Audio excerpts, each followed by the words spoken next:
I was holding my late wife's vintage pearl necklace, heading into the ballroom of the Ritz-Carlton here in Boston for my granddaughter's wedding. But right at the entrance, my own son blocked my path. He stared straight into my eyes and whispered, "Dad, you aren't on the list. There's been a mix-up. Just go home." 200 of the city's social elite were watching. I didn't shout and I didn't beg. I just said, "That's all right, son." I walked out into the biting night air, got into my car, and made one phone call to my attorney. By the next morning, my son received a letter that would fundamentally change the course of his entire life. Before I tell you how this unfolded, please let me know in the comments where you're watching from. If you've ever had to stand up to family members who underestimated your worth, hit that like button and subscribe. I'm Richard. I'm 70 years old, and I'm still trying to heal from the wounds my own family left me. As a successful business founder, I thought I'd given them everything, but I was only fueling their greed. Let me tell you exactly how this went down. That night, the winter wind whipping through Boston Common was bone-chilling, but I barely felt it. I'm 70, wearing the custom Tom Ford tuxedo my late wife, Sarah, always loved. Tucked deep in my right pocket, right against my heart, was a worn velvet box. Inside was Sarah's vintage pearl necklace, the very one she wore at our wedding 45 years ago. I'd kept it all these years just so I could place it around our granddaughter Harper's neck before she walked down the aisle. I stepped out of my Lincoln and handed the keys to the valet, taking a deep breath of that crisp December air. The lobby of the Ritz was a symphony of warmth and elegance. Soft piano music drifted through the air, mixing with the low hum of conversation and the clinking of crystal glasses. I walked toward the grand ballroom, my chest swelling with pride. I had spent 40 years building Mitchell Global Supply from a single rusted delivery truck into a worldwide logistics empire. I sacrificed my youth, my sleep, and countless weekends just to make sure my family would never know a day of struggle. Tonight was supposed to be the culmination of all that hard work. I was going to watch my beautiful granddaughter marry the man she loved at an event entirely funded by me. As I neared the carved mahogany doors of the ballroom, the hallway was heavy with the scent of imported white orchids. I smiled, recognizing those flowers. Then I saw him. My son Bradley was standing right at the entrance, looking sharp in his tailored tuxedo. For a split second I thought he was there waiting to welcome me, to usher me inside and seat me with the family. I raised my hand to wave, but as I got closer, the smile faded from my face. Bradley's posture was rigid. He was clenching his jaw, glancing nervously at the crowd inside, his eyes completely devoid of warmth. He planted himself directly in my path, using his broad shoulders to physically block the double doors. "Dad," he whispered, his voice tight and strained, "what are you doing here?" The question caught me off guard. "What do you mean, what am I doing here, Bradley?" "I'm here for Harper's wedding." I tapped my pocket. "I brought her grandmother's pearls." Bradley swallowed hard, looked back over his shoulder, and then turned to face me again. His expression hardened into a cold mask. "Dad, you aren't on the list."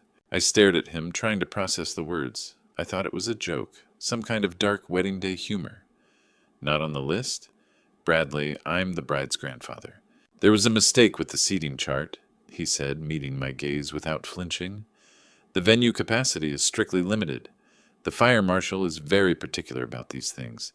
There really isn't a seat for you inside. Go home, Dad. Go home before you cause a scene and ruin Harper's night."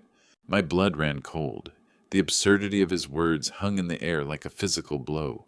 A mistake. Strictly limited capacity.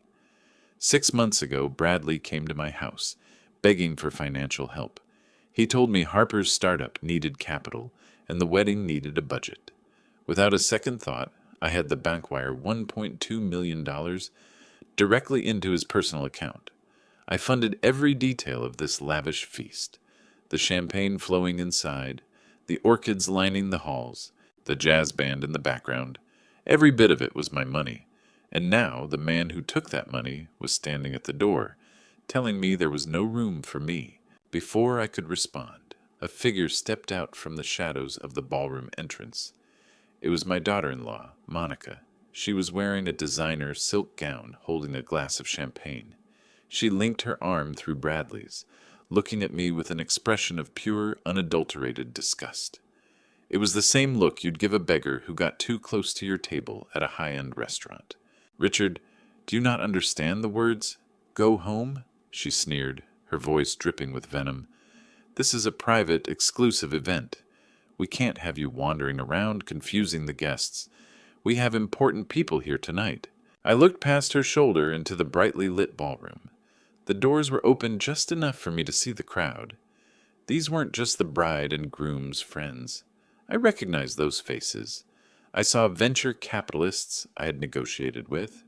I saw shipping magnates and former partners of Mitchell Global Supply. These were my peers, my colleagues, the elite of the Boston business circle, and they were watching me.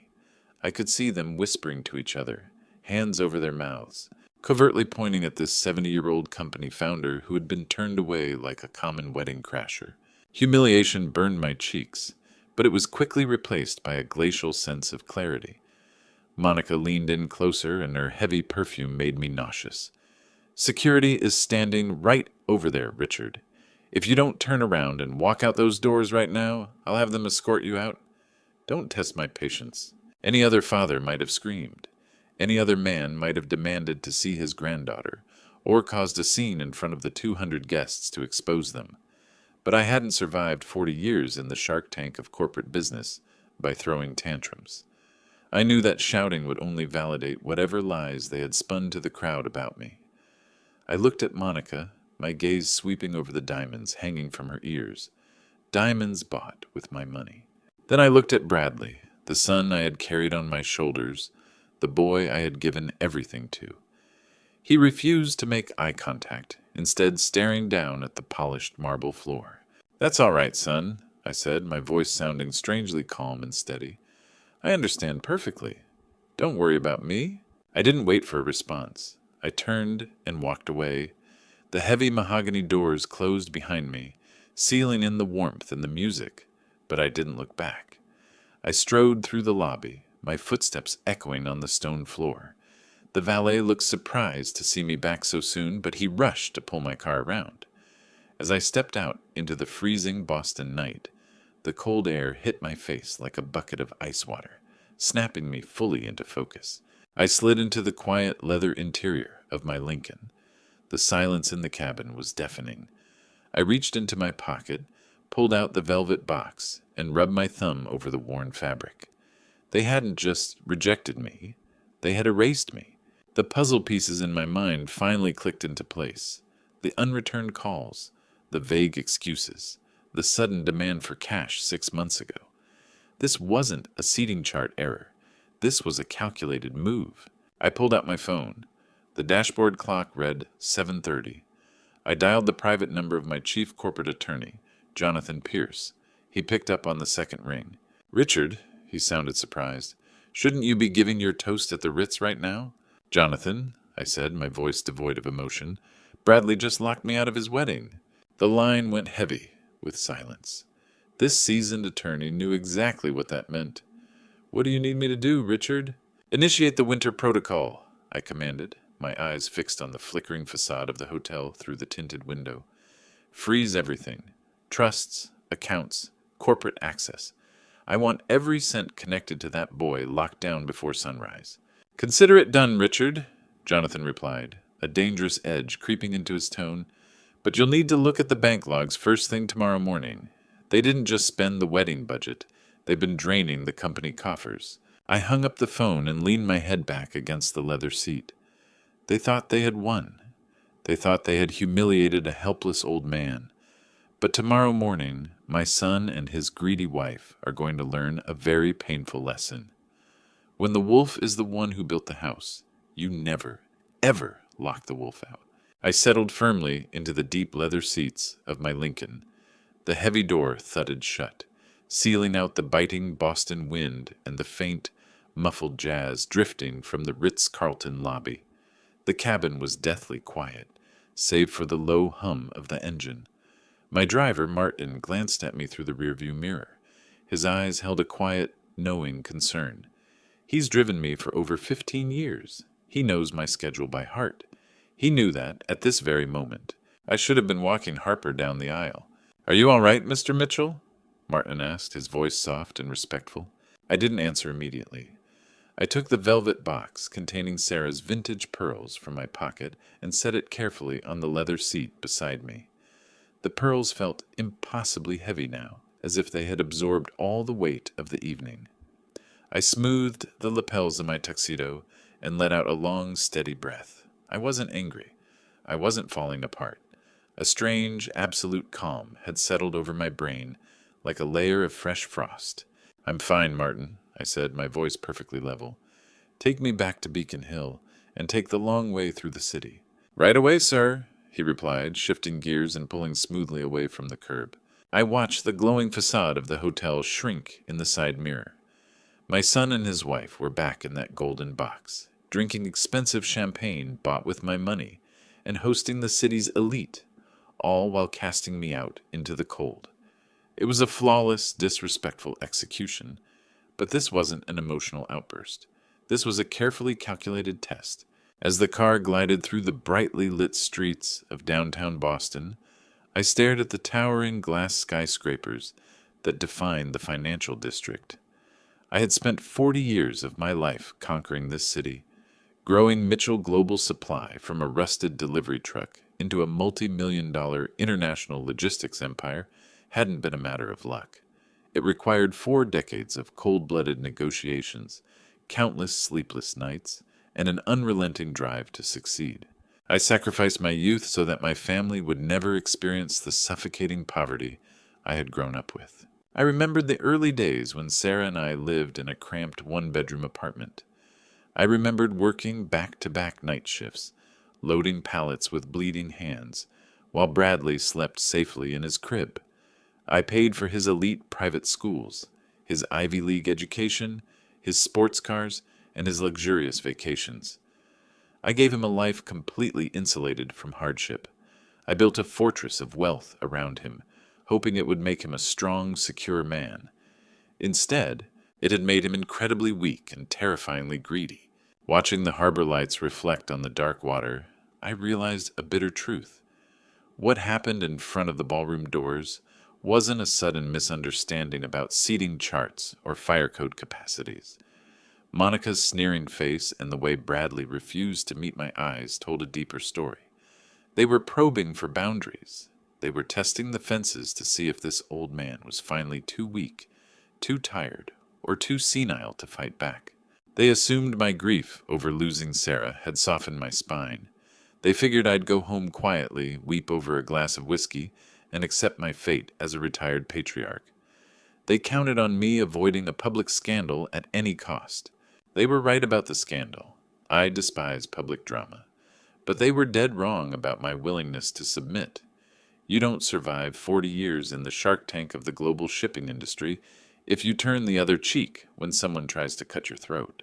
I reached into my breast pocket and pulled out my phone. I didn't shed a single tear. When survival is at stake, there's no room for grief. I scrolled to Jonathan Pierce's private number.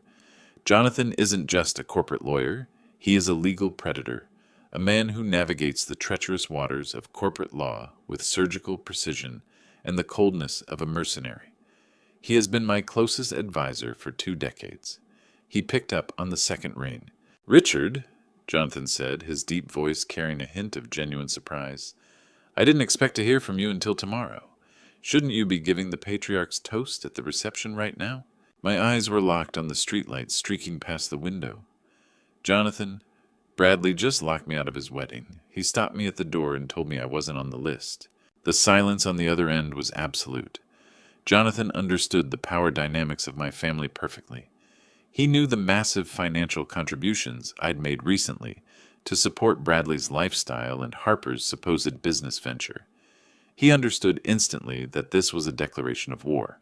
"I understand," Jonathan finally said, his tone shifting from casual conversation to cold, professional focus.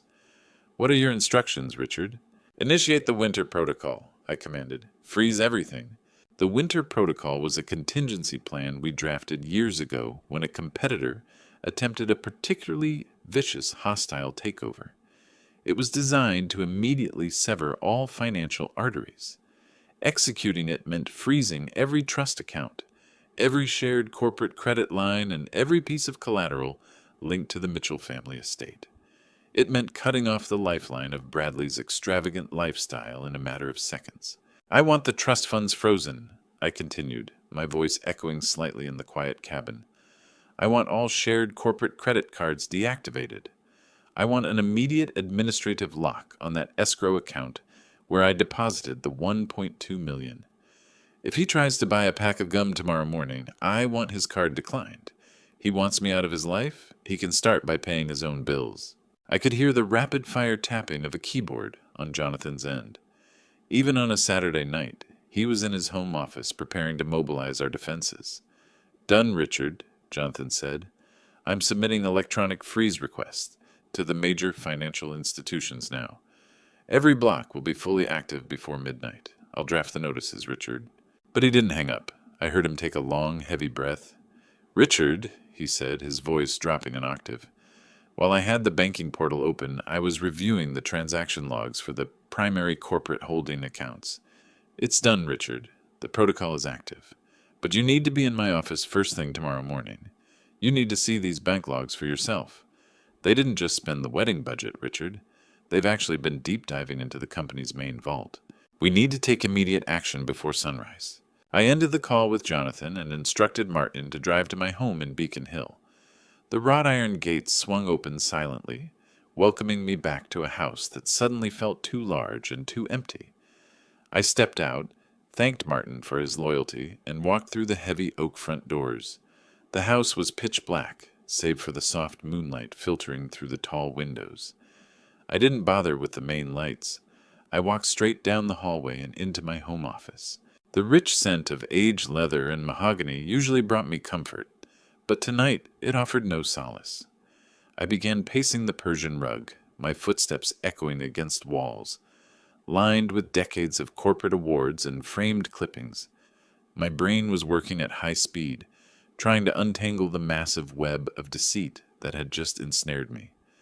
How could a man who spent 40 years predicting the sinister moves of global competitors miss the betrayal taking root in his own home? The answer was painful but simple. I had taken off my armor in front of my own flesh and blood. I had allowed myself to be a father instead of a CEO. It all started exactly 6 months ago, right in this room. The memory replayed in my mind with excruciating clarity. I was sitting at my desk reviewing quarterly projections when the door swung open. Bradley burst in, face flushed, tie loosened, the very picture of a man on the edge of a total breakdown. He collapsed into the chair across from me, panting, and threw a thick manila folder onto my desk. He told me he'd received an advance warning from an insider at the IRS. According to Bradley, the agency was launching a brutal, comprehensive audit against our family trust. He spun a terrifying tale, claiming they were targeting my personal retirement funds and threatening to freeze the entire estate for the duration of a lengthy investigation. He said this scrutiny was triggered by an aggressive new tax regulation that left our traditional corporate shield temporarily vulnerable. He looked me in the eye, his hands actually trembling, and delivered his plausible lie. "Dad, they're coming for your retirement," he pleaded, his voice cracking with fabricated desperation. "We need to sign a temporary power of attorney immediately. We have to transfer $1.2 million into a secure escrow account under my name. It's the only way to protect your liquid assets and ensure Harper's, entire future before the audit is finalized." Looking back, the business titan in me should have spotted the obvious holes in his story at a glance. I should have called my own accountant. I should have demanded to see official federal notifications. I should have summoned Jonathan Pierce immediately. But Bradley hadn't come to the founder of Mitchell Global Supply. He had come to his father. He had come to a man still submerged in the enduring grief of losing his wife. Sarah had always been the emotional anchor of our family, the one who held us together. Without her, I was desperate to preserve what remained of our family's pieces. When a son comes to you terrified, begging for help to save his daughter's future, The cold-blooded businessman steps aside, and the protective father takes the wheel. I signed those papers because my most fundamental instinct is to protect my children from crisis. I wanted to absorb his panic. I wanted to fix the problem, just as I'd fixed every problem in his life since he was a boy. I thought I was building a protective wall around our family wealth. I had no idea I was actually handing him the keys to the vault. I authorized the transfer of $1.2 million, believing it was flowing to a safe harbor. I stopped pacing. The heavy silence of the office pulled me back to reality. The chill of the Boston winter night seemed to seep through the window panes and into my bones. Bradley had used my protective instincts as a weapon against me. He had weaponized my love for Harper and my grief for Sarah to orchestrate a massive financial heist. But the game wasn't over yet. If Jonathan was right about the bank logs, this rabbit hole went far deeper than a stolen wedding budget. I rounded the massive desk and sat in the high-backed leather chair. I woke my laptop. The screen cast a harsh blue light across the dimly lit room. I logged into my encrypted personal server, navigating through layers of security protocols to access my digital archives. I needed to see the document that started this nightmare. I needed to scrutinize the temporary power of attorney I had signed 6 months ago. My fingers flew across the keyboard, opening the scanned file. The document appeared on screen, my rugged signature at the bottom of the final page. I zoomed in on the fine print, my eyes scanning the legal jargon with the cold precision of a predator searching for a blood trail. Bradley had urged me to sign as quickly as possible, pointing only at the signature line and claiming time was of the essence. Now, isolated in the silence of my office, I read every word. I scrolled down to the notary confirmation section, my gaze locked onto the circular seal pressed into the bottom corner. A chilling realization hit my chest like a physical blow. The notary seal on the document wasn't from Pearson and Associates, the prestigious corporate firm that had handled Mitchell family matters for nearly 3 decades. The name on the seal belonged to an entity called Apex Fiduciary Solutions. It was a generic name, the kind designed to sound legitimate, but actually mean absolutely nothing. I opened a new browser tab and performed a quick search through the corporate entity registry. Within seconds, my suspicions were confirmed. Apex Fiduciary Solutions was not a law firm. It wasn't a registered financial institution either. It was a shell company incorporated in Delaware exactly 3 days before Bradley rushed into my office with his fabricated audit story. He didn't make a mistake in a moment of panic. He had premeditated the entire plunder.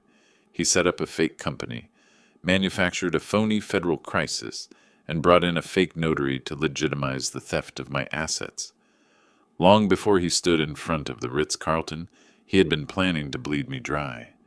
Every detail of his panic had been carefully rehearsed to bypass my natural corporate defenses.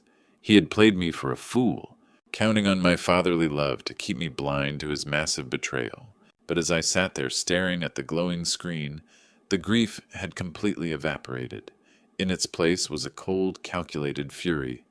That indulgent father was officially dead.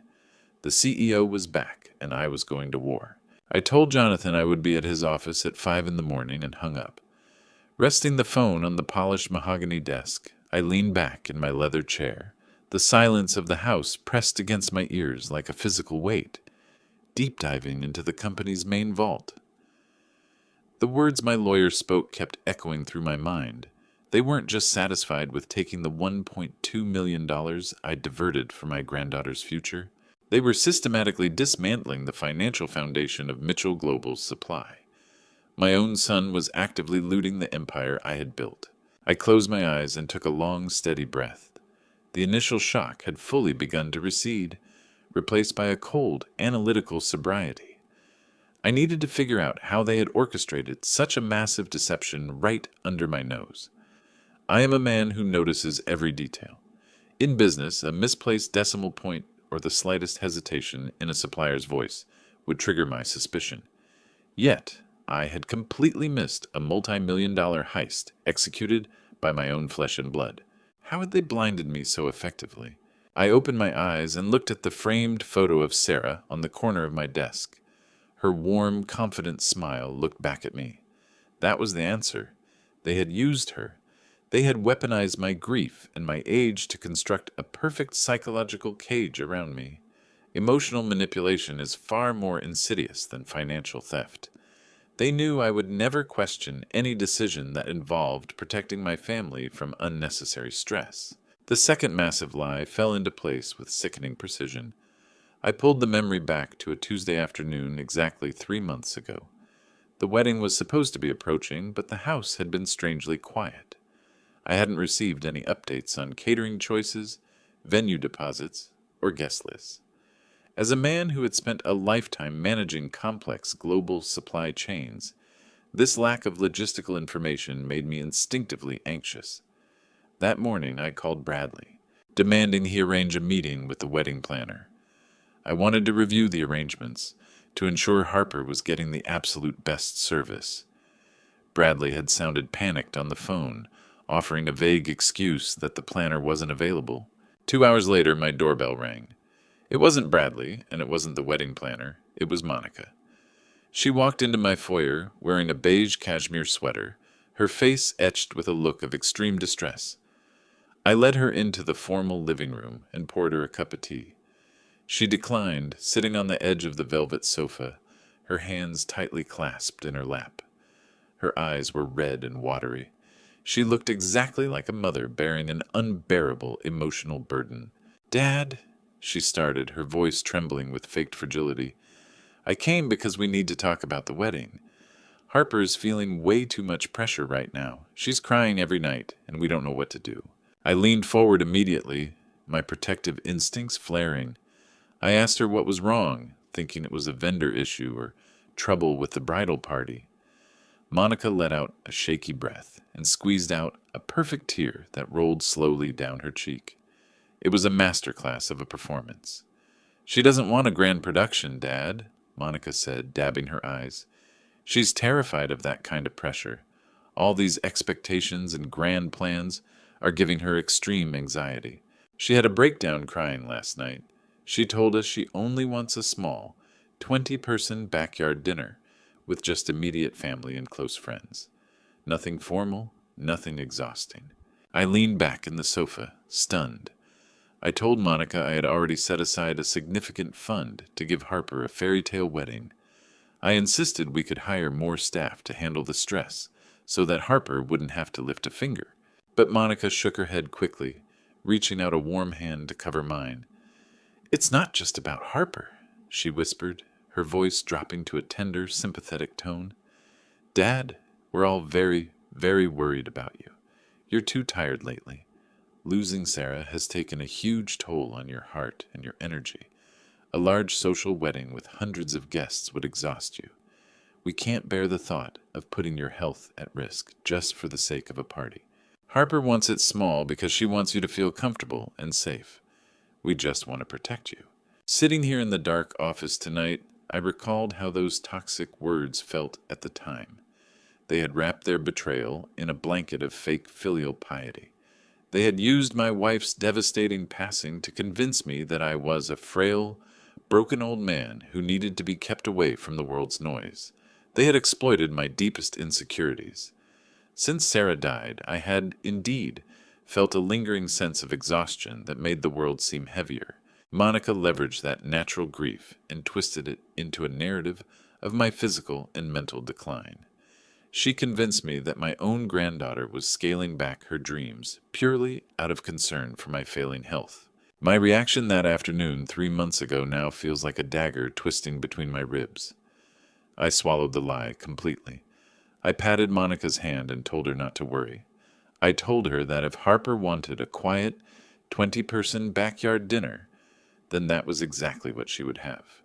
I promised to step completely into the background, to stop asking about preparations, and let them handle this small, private gathering without any pressure from the corporate patriarch. I gave them complete, unconditional space. I gave them the shadows they needed to operate without my supervision. I signed the checks, walked away, and thought I was being a good father who supported and understood his children. The psychological warfare was brilliant, By convincing me I was too old and emotionally fragile to participate, they effectively eliminated my supervision. I stopped asking questions. I stopped asking for receipts. I stopped contacting the vendors. I sat alone in a quiet house, mourning my wife and preparing for a simple backyard barbecue. All the while, they were using my money to fund a lavish, high society gala. They used my isolation to plunder the family wealth while smiling in my face, claiming they were trying to protect my fragile heart. The fury now roiling in my veins is different from the initial shock at the hotel door. It is a profound, enduring rage. It is the righteous anger of a man who discovers his compassion has been mocked and his legacy ransacked by those he trusted most. I rose from my desk and walked to the tall window, looking out over the cobblestone streets of Beacon Hill, bathed in moonlight. Their carefully laid facade of lies is falling apart piece by piece. The timeline is now irrefutably clear. They scammed $1.2 million under the guise of a federal audit panic. Then they sent Monica to feed me the lie about the small 20-person dinner to ensure I would never show up to check on the actual preparations. They built a massive wall of deception to keep me completely in the dark. For months, I've been imagining a simple gathering in their backyard with paper plates and string lights. I even bought a new casual suit to match the laid-back atmosphere they described so vividly. I had prepared a beautiful and heartfelt speech about the beauty of intimate family moments and the joy of simple love. I trusted them completely to protect her heart. I believed they were shielding a young woman from the crushing weight of social expectations. I genuinely believed they were good parents. Instead, they turned her most sacred day into a massive financial smokescreen to cover their own corporate espionage.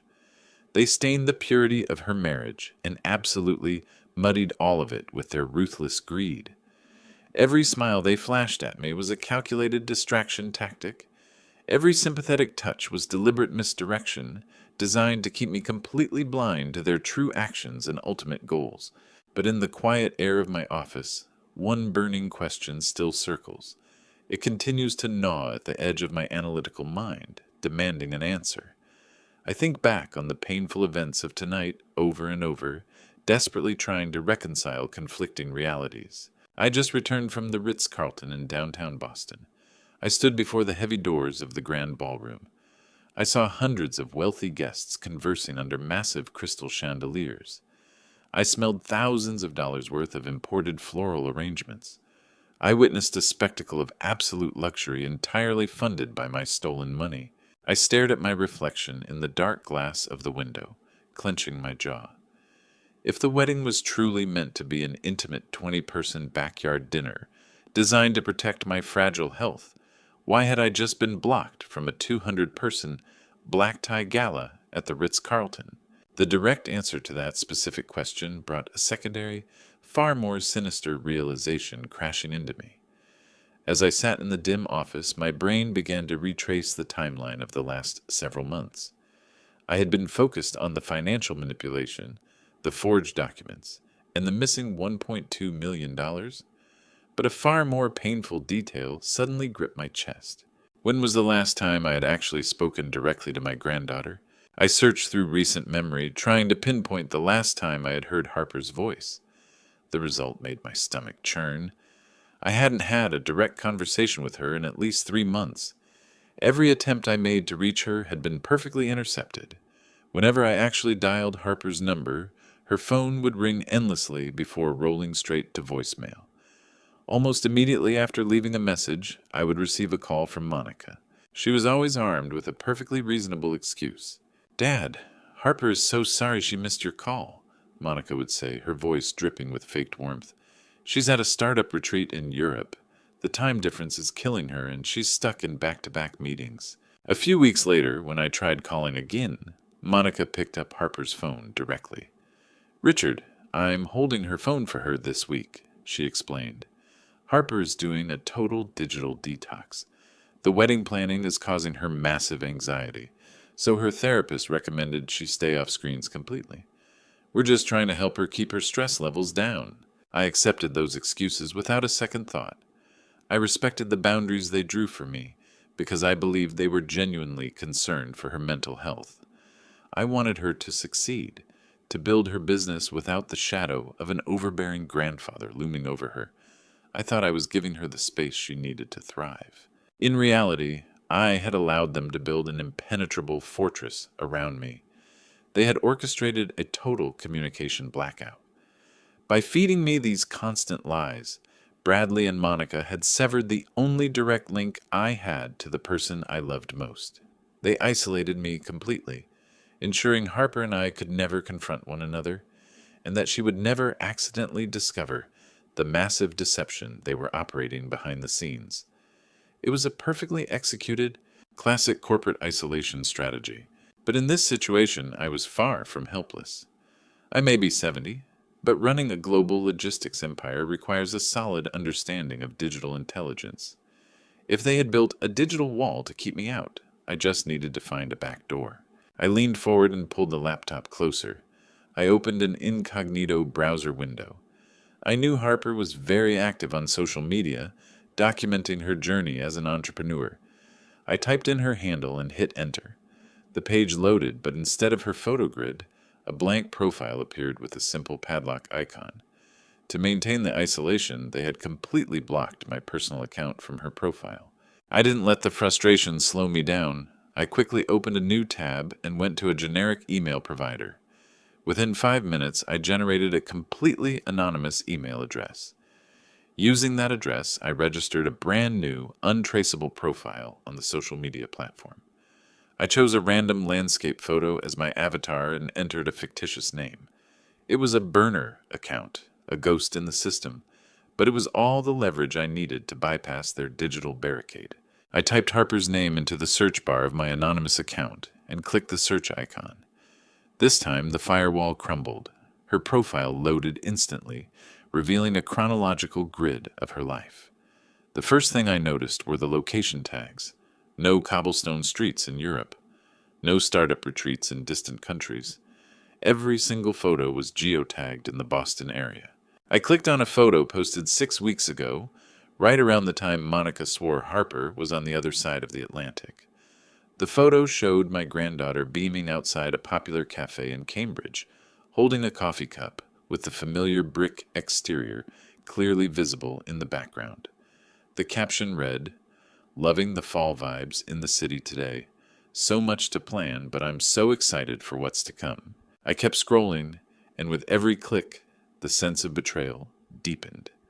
I flipped back to the time frame when Monica claimed Harper was doing a strict digital detox. The lie shattered completely. For those 2 entire weeks, Harper had been posting almost daily. There were photos of cake tastings, dress fittings, and flower arrangements. She hadn't been offline. She was incredibly active, deeply involved in preparing for the very wedding I was paying for, the one I was being kept out of. I saw a photo of her looking at imported white orchids, the very same flowers from the bill I had discovered. She was right here in the city, perfectly reachable, while her parents had been keeping me quarantined. The scale of this manipulation was breathtaking. They had managed 2 completely separate realities with perfect technique. To Harper, they painted a picture of a busy, successful wedding preparation. To me, they painted a picture of a girl who was overwhelmed, fragile, and needed total isolation. They stood right in the middle, perfectly controlling the flow of information, hoarding funds, and ensuring both sides never crossed paths. As I scrolled toward the present, desperately looking for any mention of the wedding itself, the anger I felt began to evolve into a chilling sense of dread. I navigated to the most recent posts uploaded within the last 48 hours. There were beautiful photos of the rehearsal dinner, pictures of her smiling bridesmaids, and a video of Bradley giving a toast.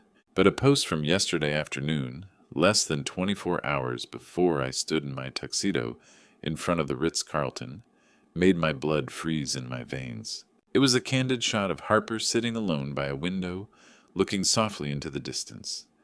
The caption below the photo read, "So sad that Grandpa is too sick to come to my big day tomorrow. He's struggling so much, and I'm praying every single minute that he recovers. I love you, Grandpa. I know your spirit will be with me. Sick, praying for his recovery. Struggling. The words burn my retinas. I'm 70 years old, but I'm in peak physical condition. I run 3 miles every single morning without fail. I manage a global corporate portfolio with absolute precision. I am not sick. I am not struggling to recover. I stared at the bright screen, my breath catching in my throat as the true, terrifying depth of their deception was finally, fully revealed. What on earth had my son and his wife told my innocent granddaughter? The horrific question hung in the quiet air of the office like a physical weight pressing against my chest. What had they told her to explain my absence? A dozen terrifying possibilities spun through my mind, each more cruel than the last. Had they told her my condition was rapidly deteriorating? Had they told her I simply didn't care enough to show up for the most important day of her young life? The scale of this calculated psychological violence was almost too massive to process.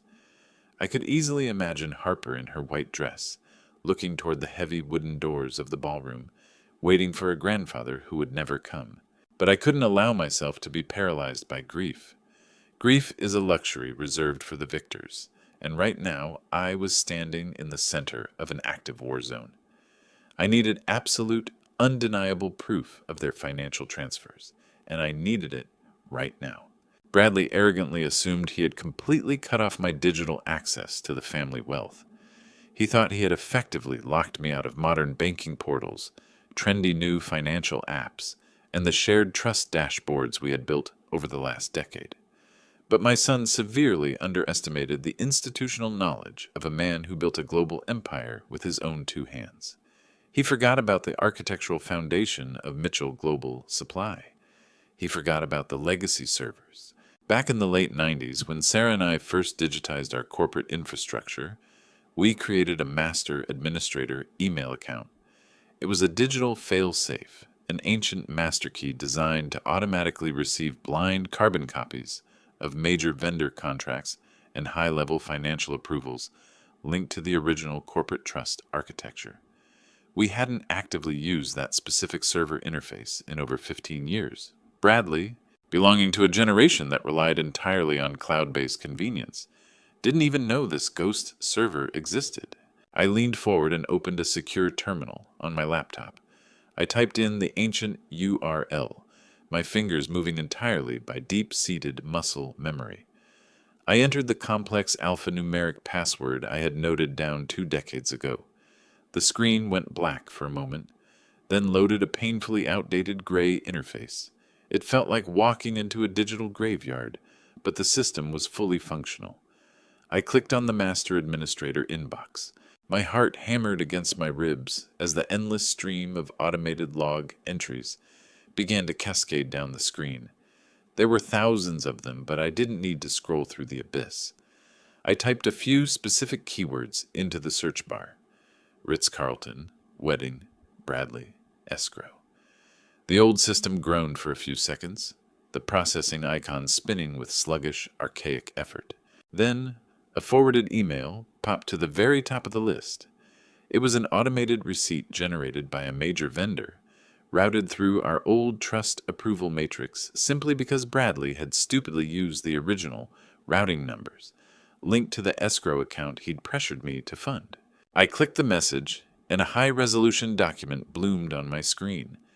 It was an official invoice from an ultra-exclusive luxury florist in Boston's wealthiest shopping district. I stared hard at the bold black numbers printed at the bottom of the page. The total for one single night was exactly $45,000. I leaned back into the heavy leather chair and let out a sharp, humorless laugh that echoed off the silent walls of my office. $45,000. The line itemized hundreds of imported white orchids, cascading floral ceiling arches, and custom silver centerpieces for a grand ballroom.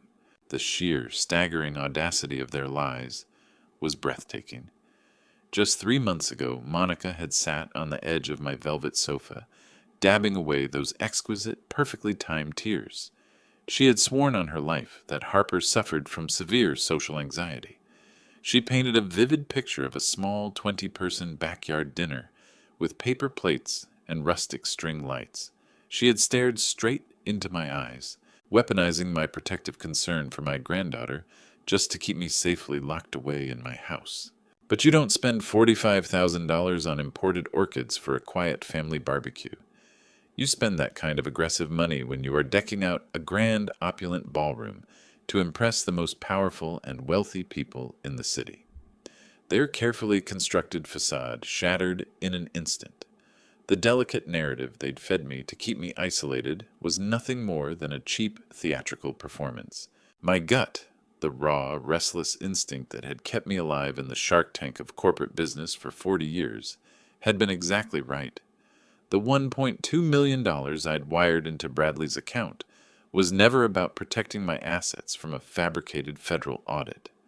It was never about funding Harper's new business venture or giving her a modest start in life. This was a massive, systematic extraction of my wealth right under my unsuspecting nose.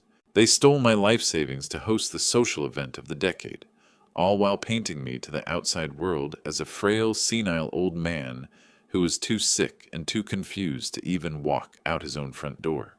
I looked back at the glowing screen, tracking the line items on the floral invoice with a growing, dangerous clarity. My eyes swept over the ridiculously expensive charges for crystal vases and decorative silk drapery. I scrolled down to the billing details at the very bottom of the document. I needed to see exactly how Bradley had paid this massive sum to the florist. As I read the printed address, the air caught in my throat. The cold logic of the situation fractured, revealing a truth far more terrifying and dangerous than simple vanity or typical greed. The billing address printed on the $45,000 floral invoice did not belong to the Ritz-Carlton. It didn't belong to the sprawling estate Bradley and Monica lived in on the outskirts of town. It didn't even belong to the shell company they'd used to scam me out of the power of attorney. The address, printed in crisp black ink, was located in the beating heart of Boston's financial district, State Street. It was an address I recognized instantly from decades of corporate warfare. It belonged to an elite, hyper-aggressive venture capital firm known globally for executing hostile takeovers and ruthlessly liquidating traditional companies. They were absolute predators, showing no mercy as they fed on vulnerable family businesses. Why on earth would my own flesh and blood route a massive wedding floral payment through a cold, predatory venture capital firm that specialized in destroying corporate empires? The question hung in the cold air of my office like a guillotine waiting to drop. Venture capital firms of that aggressive nature don't care about imported orchids or luxury weddings. They care about hostile takeovers. They care about liquidating assets and stripping traditional companies apart piece by piece. Mitchell Global's supply was a private, fortress-like entity. I held absolute controlling interest. There was only one possible way for a predatory firm to get their hands on my company. They needed the controlling shareholder to voluntarily step down, or they needed the controlling shareholder to be legally declared incompetent to manage his own affairs. That one terrifying thought acted as a master key, finally unlocking an incredibly disturbing memory from just 2 weeks ago. The pieces of their sinister puzzle collided in my mind with brutal force. I leaned back away from the glowing laptop screen as the memory rushed in, so vivid, so chilling, it made my pulse throb in my temples. 2 weeks ago, Bradley came to the house for what I thought was a routine Sunday morning coffee. Monica was with him, hovering nearby with that sickening, faked concern she weaponized so effectively. They sat me down at the kitchen island, and Bradley placed his hand over mine. He looked at me with an expression of profound pain and worry. He told me that ever since Sarah had passed, he and Monica had been closely monitoring me. He said I was repeating myself in conversations. He claimed I was forgetting to lock the doors, forgetting minor details about company accounts, and often staring off into space for hours. He painted the picture of a man who was rapidly losing his grip on reality. I tried to defend myself. I told them I was fine, just tired and grieving, but Monica interjected, her voice trembling with that trademark fake emotion. She said they had taken the liberty of scheduling a comprehensive cognitive assessment at Massachusetts General Hospital. She packaged it as a simple, routine checkup just to put everyone at ease before the wedding stress hit. They insisted on not taking no for an answer.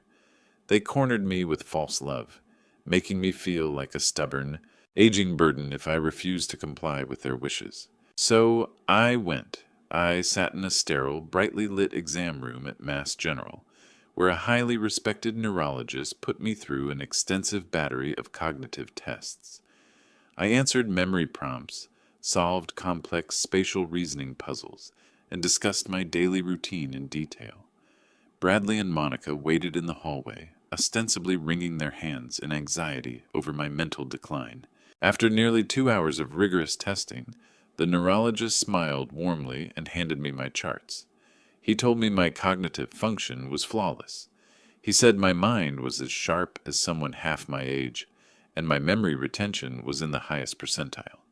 He assured me there were absolutely no signs of dementia, Alzheimer's, or any other cognitive decline. A massive wave of relief washed over me. I thanked the doctor, grabbed my coat, and walked into the hallway to share the good news with the son and daughter-in-law who claimed to be so desperately worried about my health.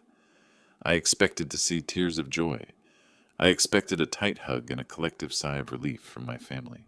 But as I stepped out of the exam room, I didn't call out to them immediately. I saw their reflection in the heavy glass door of an adjacent clinic. They were standing near the elevator bank, engaged in a heated, frantic whisper. They didn't see me approach. I watched their faces in the reflection, and what I saw chilled me to the bone.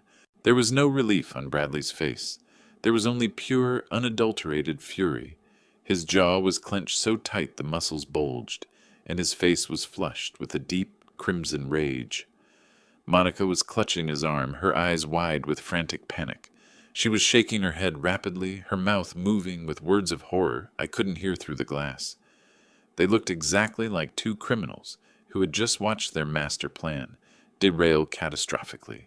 The moment I pushed the door open and announced that I was in perfect health, their expressions shifted instantly. The rage vanished, replaced by stiff, incredibly forced smiles and hollow congratulations. At the time, I dismissed their strange behavior as residual stress. I told myself they were just overwhelmed by the emotional roller coaster of the hospital visit.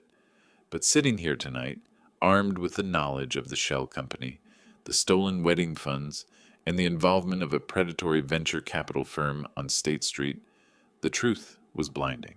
Why would a son be furious that his 70-year-old father didn't have dementia? Why would a daughter-in-law be panicked to learn that I possessed perfect cognitive health? Because they needed me to be sick. They were desperate for that doctor to declare me mentally incompetent.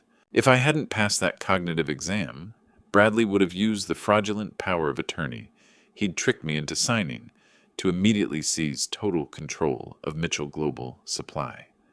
He would have used my medical diagnosis to bypass the board and hand the keys to my empire directly to that venture capital firm on State Street.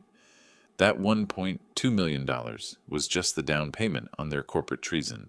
The fake backyard dinner was designed to keep me isolated while they finalized the hostile takeover behind my back. They were attempting to erase me, both medically and legally. My hands were shaking, not from fear, but from a towering, righteous fury. I turned my attention back to the laptop. If they were willing to go to such extremes to manufacture a diagnosis, they wouldn't stop after one failed hospital visit. They would look for another angle, another exploitable weakness in my medical history. I opened a new browser tab and navigated directly to the secure patient portal for my primary healthcare provider. I entered my credentials, bypassed the two-factor authentication on my phone, and accessed my private medical dashboard. The portal contained decades of my medical history, including the deep grief counseling sessions I had attended immediately after Sarah passed. Those sessions were highly confidential, documenting my most vulnerable and devastated moments. I bypassed the main health summary and clicked on the security and access logs tab at the bottom of the screen. The system generated a detailed list showing every action where my medical records were accessed, requested, or viewed. I scrolled past my own recent logins and the records authorized by my primary care physician. Then my gaze locked onto a cluster of unauthorized activity from 3 days ago. There were 3 distinct, aggressive attempts to bypass the security firewall, to download my complete psychological evaluation records. The system had blocked the download and logged the source of the intrusion. I highlighted the numeric IP address listed next to the failed attempts. I quickly entered those numbers into a basic network tracing tool. The physical location linked to that IP address populated on the screen in bright red text. It wasn't from the hospital. It wasn't from an insurance company. It originated exactly from the network hub, registered to the sprawling residence Bradley and Monica occupied in the suburbs. The digital footprint staring back at me from the bright monitor was the final absolute confirmation I needed. My own son and daughter-in-law hadn't just stolen my money. They were actively attempting to steal my sovereignty. They were methodically building a false paper trail to strip me of my rights and my freedom. I sat in the silence of the office as the darkness gave way to early morning. I felt no fatigue. My adrenaline was a cold, calculated fuel. Decades ago, when a corporate rival tried to bankrupt me, I didn't respond with anger. I let them think they were winning while I bought out their supply chain from under their feet. I needed that same strategy now. I couldn't just confront them. If they knew I'd uncovered their plot, they would accelerate their sinister timeline. They had already proven their capacity to manufacture crises. I needed to give them the illusion of absolute victory, so they would drop their guard completely. I walked into the adjoining bathroom and splashed cold water on my face. Looking in the mirror, I practiced the posture of the frail man they so desperately wanted me to become. I let my shoulders slump. I softened my eyes, letting a blank, lost expression settle over my features. I cleared my throat, making my voice sound raspy and thin. I am 70, and while I keep to my 3-mile run every morning, I knew exactly how to perform the part of the infirm. I walked back to the office and picked up the phone. It was past 8 in the morning. Bradley and Monica would be waking up with champagne hangovers, basking in the glow of their stolen victory. I took one last deep breath, steadied my racing heart, and tapped my son's name on the glass screen. The phone rang 3 times before connecting. "Hello?" Bradley answered, his voice sounding groggy and a little guarded. He was bracing for an angry confrontation from a corporate titan demanding answers about the doors at the Ritz-Carlton. I didn't give him a chance to defend himself. I let out a long, shaky sigh, keeping my voice incredibly small and lost. "Son," I whispered, injecting a note of desperate panic into my tone. "Son, is that you?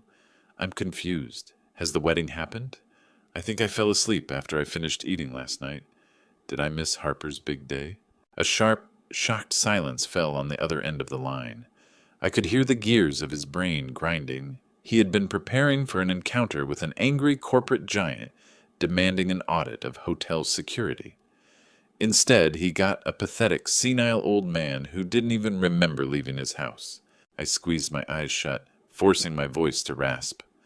"I'm so sorry, Bradley," I continued, sounding absolutely heartbroken and utterly defeated. I had my suit out, but I just felt so tired. My mind has been so foggy lately. Please tell me I didn't ruin the small backyard dinner. When Bradley finally spoke, the defensive tension in his voice had vanished entirely. In its place was a thick, syrupy layer of pure condescension. "Oh, Dad," he sighed, sounding like a parent talking to a toddler. "It's perfectly fine. We were wondering where you were, but Monica said you were probably exhausted from all the grief. You've been so confused lately." I gripped the edge of the desk so hard my knuckles turned white, but I kept my voice in a perfect state of performance. "Was the wedding beautiful?" I asked weakly. "Did she have a quiet time in the backyard?" "It was perfect, Dad," Bradley replied, his lie slipping through his teeth effortlessly. "Just 20 people. Very simple. Very quiet. Harper wore a cotton dress, and we had a family barbecue. She missed you, of course, but she understands. We all know you haven't been yourself lately. You need to rest. You need to stop worrying about anything complicated or stressful." I wanted to scream. I wanted to tell him about the $45,000 floral invoice and the 200 guests dancing under crystal chandeliers while I sat alone in the dark. I wanted to tear the phone to pieces, but I played the senile fool exactly as they needed me to play it. "I'm just so tired, son," I muttered, letting the voice fade into a weak, fragile whisper. I don't know what's wrong with this old memory of mine. I think I'm losing my mind. Thank you for understanding. Thank you for taking care of everything for me. Don't worry about a thing, Dad, Bradley said, his tone swelling with arrogant pride. Monica and I have everything perfectly under control. You just rest up at home. We'll come by in a few days to get a new schedule arranged for you. Just relax. I thanked him repeatedly, apologized for my failing memory, and said goodbye. I waited for the clear electronic click that signals the call has disconnected, but the click never came. Bradley, in his hungover state, had pulled the phone from his ear, but forgotten to press the red button to end the call properly. The line stayed open. I stood frozen in my home office, barely daring to breathe. As the background noise of his master bedroom drifted through the tiny speaker, I heard the rustling of expensive silk sheets and the dull thud of the phone being tossed onto a wooden nightstand. Then I heard Monica's voice, muffled but perfectly clear. Was it him? She asked, her tone sharp and alert. Is he angry about the security at the hotel last night? I pressed the phone tighter to my ear. Bradley let out a cruelly loud laugh that sent a chill down my spine, a feeling of absolute physical revulsion. Angry? Bradley scoffed, his voice dripping with the absolute contempt of victory. He doesn't even remember going to the hotel. He thinks he fell asleep in his reading chair and missed a simple backyard barbecue. I told you the isolation would break him.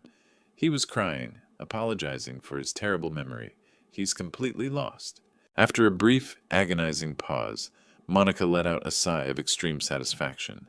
Perfect, she said smoothly. I was worried we'd have to fight him on the corporate power handover, but this development makes things much easier. The old man's brain has finally turned to mush, just like we needed it to. I closed my eyes, absorbing the sheer toxicity in their casual morning conversation. They were celebrating my supposed mental decline. They were reveling in the illusion that I was a broken, defenseless creature who could no longer protect himself or defend his legacy. Call the clinic, Bradley ordered, his voice turning cold and hyper-efficient. Tell them we're moving the timeline up. We don't need to wait until the end of the month. He's completely compliant. Tell them we're coming in to sign the permanent guardianship papers, and then we're putting him away for good next Tuesday. The line went dead. I slowly pulled the phone from my ear and laid it flat on the mahogany desk. I sat frozen in the silence for a long time. The sheer scale of their betrayal settled deep into my marrow. We're putting him away for good next Tuesday. The words hung in the silence of the room. They had arranged everything to strip me of my autonomy. Within 48 hours, they intended to revoke my legal rights and force me into a psychiatric clinic, using cognitive decline as the pretext to lock me away. They wanted to bury me alive. The cruelty of the shock evaporated, replaced by a deep, terrifying calm. I was no longer a grieving widower, and I was no longer an indulgent father. I was the founder of Mitchell Global Supply, and my own son had declared a hostile takeover of my life. I went upstairs, showered, and put on my tailored charcoal suit. I knotted my silk tie with deliberate, unhurried motions. I grabbed the keys to the sedan and drove through the empty, sleeping city streets. The roads were damp with the morning mist. My brain was operating at peak efficiency, calculating angles, anticipating their next move. I arrived at the skyscraper housing Pearson and Associates. Before 5 a.m, the lobby was deserted, save for a lone security guard who nodded silently as I swiped my card at the private elevator bank. The doors slid shut, and I ascended to the 42nd floor. The elevator chimed, and I stepped into the hushed reception area. Jonathan Pierce was already waiting in the main hallway. He was wearing a crisp white shirt with the sleeves rolled up, his dark eyes sharp. We had fought in the corporate trenches too many times for useless pleasantries. He gestured for me to follow, leading me straight into a secure, soundproofed conference room at the very back of the executive suite. The heavy oak door clicked shut behind us, instantly sealing us off from the world. The long glass conference table was piled with thick financial dossiers, bank logs, and legal files. Jonathan poured 2 black coffees from a silver carafe and pushed one across the glass toward me. I sat down and told him everything. I recounted the agonizing phone call, the massive floral invoice linked to the venture capital firm, and the chilling conversation I had just overheard regarding the clinic and the Tuesday deadline. Jonathan listened with the stoic expression of a seasoned battle commander. He took a slow sip of his coffee, absorbing the betrayal. "I'm done," I said, putting the cup down and reaching for a thick manila folder resting in the center of the table. "Richard," he said, his voice dropping an octave, "you and I have been through corporate espionage, federal investigations, and vicious market crashes together. Do you really believe I would let you sign away your sovereign wealth without a massive insurance policy in place?" He opened the folder and pulled out a copy of the temporary power of attorney. Bradley had bullied me into signing 6 months ago. The document looked exactly as I remembered. Jonathan flipped past the first dozen pages until he reached page 48. He smoothed the paper across the table and pointed to a dense paragraph, buried deep within the complex legal framework. "When Bradley brought this document into your office," Jonathan explained with surgical precision, "he thought he was being incredibly clever. He thought he could coerce you into signing a blanket authorization by leveraging your paternal instincts. But your son had no idea that every family legacy instrument our firm drafts carries interlocking contingency clauses. I happened to bury a poison pill right here in subsection 9. I leaned forward, scanning the text. The legal jargon was dense, but Jonathan translated it quickly. "This clause explicitly states that any unilateral transfer of funds exceeding $100,000 to any offshore entity or unauthorized holding account requires your physical biometric fingerprint authorization. If a designated agent attempts to force a transfer of this magnitude without your physical presence, the power of attorney is rendered immediately void." I stared at him, the brilliance of his trap dawning on me. "You set a tripwire," I whispered. "Precisely," Jonathan nodded, a predatory smile touching the corner of his mouth. It was a silent alarm. The moment Bradley attempted to move that $1.2 million, the banking system flagged it. The system allowed the transfer to process on the surface, giving him a false sense of victory, but it triggered an absolute administrative freeze on every asset connected to his name. The trap closed the second he hit the transfer button. "He thought he won," I said, the cold reality settling in. "He thought he had the authority to declare me incompetent on Tuesday because he believed this document was valid." I looked up at Jonathan. "The trap worked," I said, keeping my voice level. "But where did the money go?" We sat in silence for a moment. My son had walked right into our trap, blinded by his own arrogance. For 6 months, he had been celebrating a successful heist, never realizing he was standing on a financial landmine. The corporate machine I had spent 40 years building was still protecting me, even when my own flesh and blood tried to tear it down. But one piece of the puzzle remained. The poison pill invalidated Bradley's legal authority, but the money had ostensibly been routed out. The funds moved before the freeze fully locked the accounts. The floral invoice proved Bradley was actively bleeding the trust, but the connection to the venture capital firm hinted at a much deeper conspiracy. If the money wasn't for the wedding, and it wasn't in Harper's business accounts, then where exactly had my son moved my life savings? I looked up at Jonathan. "The trap worked," I said, keeping my voice level. "But where did the money go?" Jonathan's expression darkened. The predatory smile vanished, replaced by a look of grave concern. He reached into the leather briefcase on the floor and pulled out a sleek black dossier. He placed it carefully on the glass table, his hand pressing firmly against the cover. "We've been tracking the digital routing numbers all night," Jonathan said, his voice barely above a whisper. "Bradley didn't just wire that money to himself, Richard. He didn't use it to pay off personal debts, and he certainly didn't lock it away for your granddaughter." He slowly slid the black dossier across the polished glass until it stopped directly in front of me. "Richard," Jonathan said, his eyes locking onto mine with absolute seriousness, "look at where he sent that $1.2 million. I flipped open the heavy black cover of the dossier. The first page was a complex flow chart mapping a labyrinth of international wire transfers. Jonathan reached over and tapped a specific red box located at the very end of the digital trail.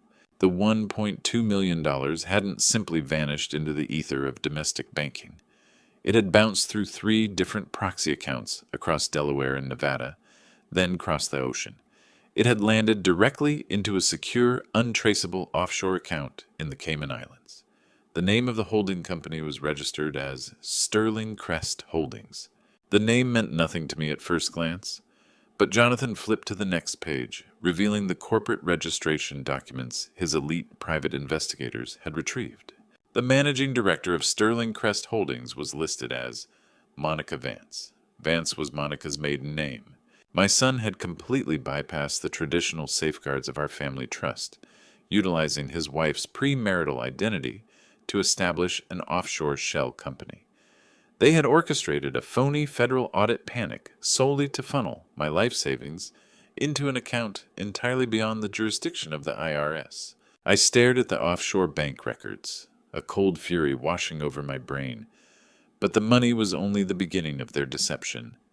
I flipped the page and found a detailed guest list for tonight's event at the Ritz-Carlton.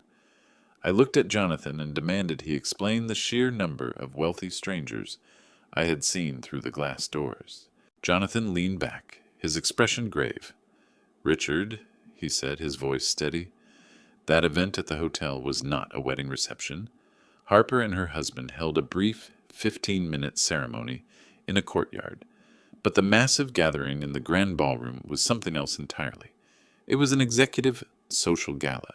Bradley used those $45,000 imported orchids and hundreds of thousands of dollars in catering to host a lavish party for the most aggressive venture capitalists in the Northeast.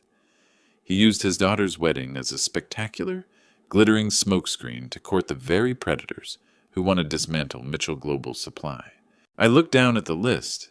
Every name belonged to a cold-blooded corporate liquidator, a hostile takeover expert, or a partner from the venture capital firm on State Street.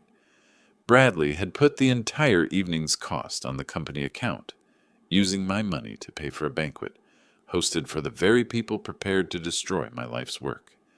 He ensured I stayed home, isolated by grief and expecting a small backyard dinner, so I would never see him shaking hands with the enemy.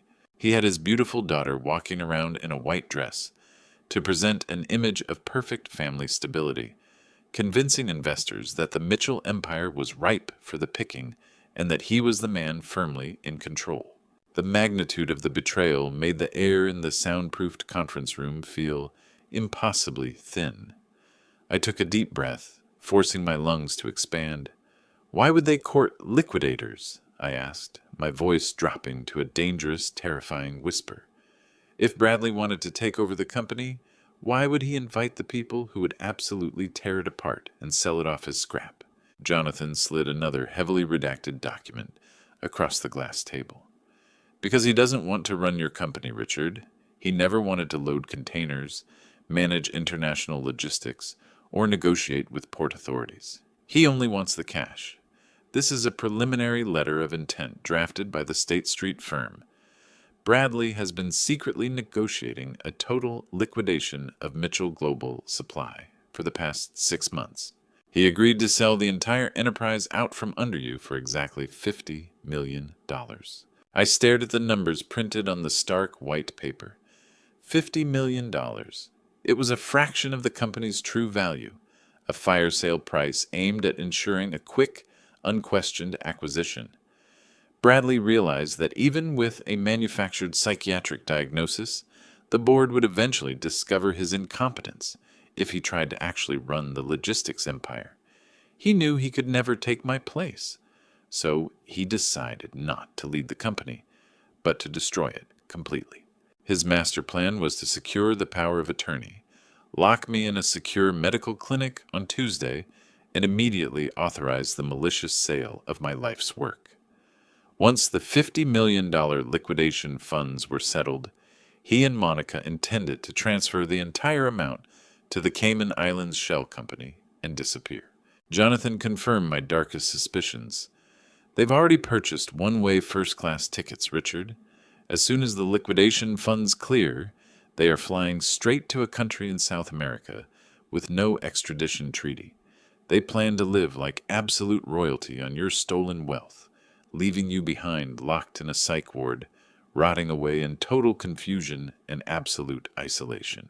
They were going to strip me of my career, my wealth, and my freedom, and vanish into the tropical sun without a hint of remorse. I slowly closed the heavy black cover of the dossier. The pieces of the puzzle were now fully connected. My own son was a traitor of the highest order. He weaponized my love, exploited my grief over losing Sarah, and manipulated my innocent granddaughter, all to orchestrate a perfect crime. He thought he had navigated the complex waters of corporate law and achieved a total victory. He was certain that by tomorrow he would have a $50 million check in his hand while I was sedated and locked in a secure medical facility. I looked across the glass table at Jonathan. The seasoned attorney was watching me intently, waiting for my command. The founder of Mitchell Global Supply didn't panic. I felt a cold, focused energy radiating through my veins. The sorrow and the grief had completely vanished, burned away by the white-hot necessity of immediate retribution. "When exactly is the final sale plan scheduled to be signed?" I asked, my voice carrying the absolute authority of a man prepared for total war. Jonathan looked at the heavy gold watch on his left wrist. "The State Street venture capital firm is opening their doors specifically for this transaction. The final liquidation documents are scheduled to be executed at exactly 9 o'clock on Monday morning." I stood up from the conference table and buttoned my tailored charcoal suit. I straightened my silk tie, feeling the familiar, comforting weight of command settling back onto my shoulders. The trap was set, the timeline was exposed, and the enemies were currently dissolving their champagne hangovers in sleep, unaware that their master plan had just been thoroughly decimated. I had spent 40 years building an empire from a rusted delivery truck. I knew every vulnerability, every legal loophole, and every hidden pressure point within my own company. I looked Jonathan Pierce straight in the eyes. "I have exactly 24 hours to destroy his empire. Let's get to work." Jonathan opened his laptop, the harsh light illuminating the sharp lines of his exhausted face. We didn't waste a single second. With the countdown to Monday morning's meeting at the venture capital firm already underway, we had a massive amount of complex legal restructuring to complete before the sun rose to illuminate the Boston skyline. Bradley thought he had successfully paralyzed my corporate authority, assuming that the forged power of attorney and my supposed mental decline gave him unchallenged rule over Mitchell Global Supply. He was operating on an arrogant assumption that a global logistics company is defined merely by its massive warehouses, fleets of trucks, and tangible physical inventory. But Bradley had never bothered to learn the true underlying architecture of the empire I had built.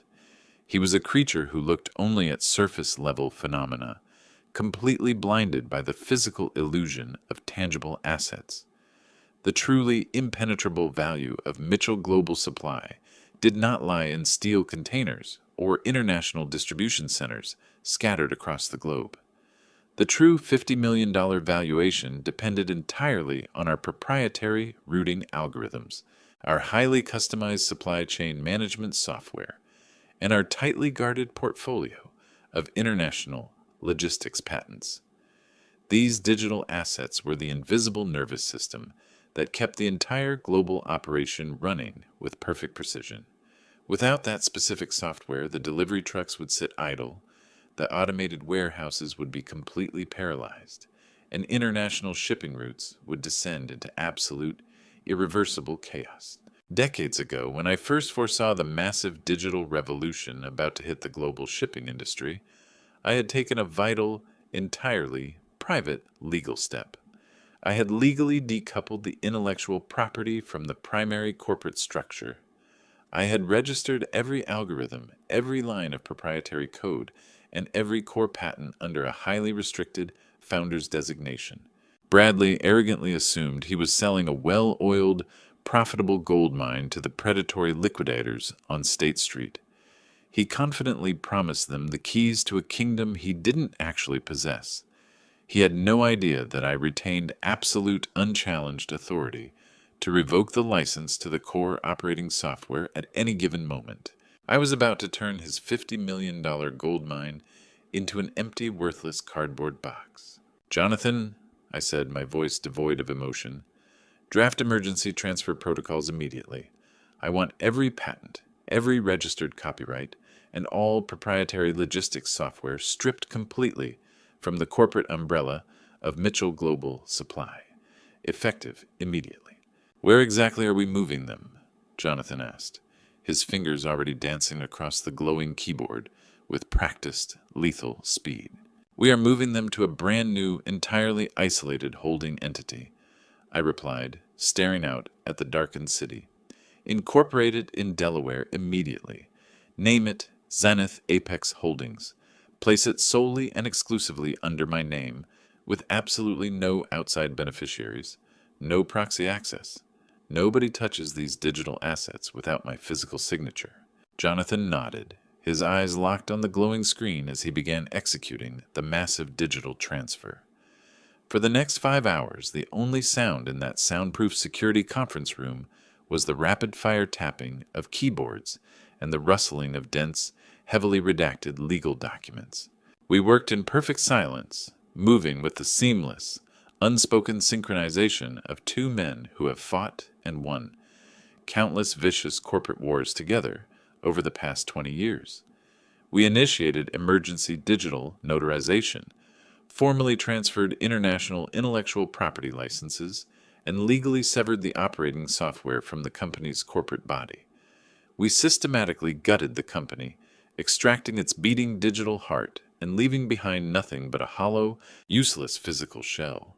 To anyone operating within standard corporate frameworks, the process was entirely untraceable. It was a surgical strike of absolute precision.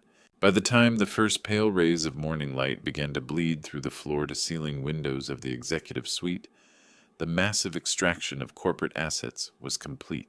Jonathan pressed the final execution key, securely logged out of the global registry, and leaned back in his leather chair, rubbing his tired eyes. "It's officially done, Richard," he said, letting out a long, heavy sigh that echoed in the quiet room. "Zenith Apex Holdings is now live, fully registered and impenetrable. Every proprietary routing algorithm and every logistics patent is locked securely under your exclusive legal control. Mitchell Global Supply has been formally stripped of its IP. If Bradley attempts to finalize the company sale on Monday morning, he will be selling an empty vessel. The venture capital firm will conduct their final due diligence, discover that the software licenses have vanished overnight, and the entire $50 million acquisition will collapse in a heartbeat. When they realize he tried to sell them a company that is effectively worthless, they will absolutely tear him to pieces." I stared at the mountain of transfer documents piled on the polished glass table. A profound, icy satisfaction settled in my chest, lightening the heavy burden of the previous night. The financial blockade was absolute perfection. The corporate defenses were impenetrable. I had successfully protected the lifeline of my life's work from my own treacherous son. The predators on State Street would walk away empty-handed, and Bradley would be left with nothing but his own arrogance. But as the adrenaline slowly began to recede from my veins, leaving my muscles with a cold, sharp ache, a dark and deeply unsettling realization began to take root in the back of my mind. Wrecking his illegal company sale and cutting off his offshore financial conduits was a cold-blooded business strategy. It protected my assets and saved my company, but it did not achieve true, permanent justice. Bradley had conspired to strip me of my basic freedom, cruelly isolated me from my granddaughter, and intended to lock me in a secure psych ward to rot in silence. He was actively plotting to steal my entire life and vanish into the sunset. Simply blocking the financial sale was not nearly enough to stop him permanently. The patents and algorithms were perfectly safe, but I needed a power far greater, the power to ensure my own son ended up behind iron bars in the miserable place where he truly belonged for the rest of his life. I needed a verified, irrefutable confession. I needed to know exactly what lies he had fabricated to those cold-blooded venture capitalists to justify liquidating my empire in my absence. I needed to hear him confess his treason out loud in a way he could never deny in a court of law. I turned to Jonathan, the pale morning light casting long, sharp shadows across the polished glass table. The era of passive defensive strategy was officially and entirely over. I need to get him and those wealthy venture capitalists into a secure room, I stated coldly, my voice remaining perfectly level in the quiet office. I need to stand quietly in the shadows and listen carefully as he walks right into the trap of his own statements. I need a full confession to destroy his false empire once and for all. Jonathan didn't hesitate. He knew full well that my request wasn't motivated by emotional retribution, but by the absolute necessity of total legal destruction. He reached across the wide desk and pressed a button on his secure intercom. He instructed his security liaison to bring the asset up. Less than 5 minutes later, the heavy oak door of the conference room clicked open. A man walked into the room. He was dressed in a gray suit, so unremarkable he was almost invisible. This was Marcus, Jonathan's chief private investigator, a former federal agent specializing in deep-level corporate espionage and the recovery of intangible assets. Marcus didn't offer a polite greeting. He walked straight to the table and placed a matte black flash drive with precision in front of me. The private investigator looked at me with an expression of unwavering professional respect. He explained that when Jonathan had first sensed the massive unauthorized wire transfers to the escrow account, he had immediately dispatched a covert surveillance team to the Ritz-Carlton. They knew the ballroom was booked for a luxury event, but they needed to know exactly what was being discussed behind closed doors. Marcus detailed how one of his most experienced undercover agents had successfully infiltrated the luxury catering team. While pouring champagne and delivering expensive appetizers, the agent had managed to slide a military-grade bug under the heavy mahogany table in the primary VIP lounge adjacent to the grand ballroom. That specific lounge was strictly reserved for Bradley and the senior partners of the State Street venture capital firm. The encrypted flash drive contained the raw, completely unedited audio recording of their incredibly private pre-sale celebration. I slowly picked up the small black flash drive from the table. It felt impossibly heavy in my trembling palm, like a solid chunk of lead containing the final, irrefutable evidence of our family's total destruction. I thanked Jonathan and Marcus for their impeccable execution and walked out of the law firm as the morning light finally broke the horizon. I drove the sedan back to my sprawling, painfully silent suburban estate. The massive stone house was empty, a giant, echoing monument to the life built for Sarah and me, now reverberating with the hollow reality of my son's final betrayal. I walked straight into my dark-paneled study and slammed the heavy double doors shut behind me. I didn't bother to turn on the overhead lights.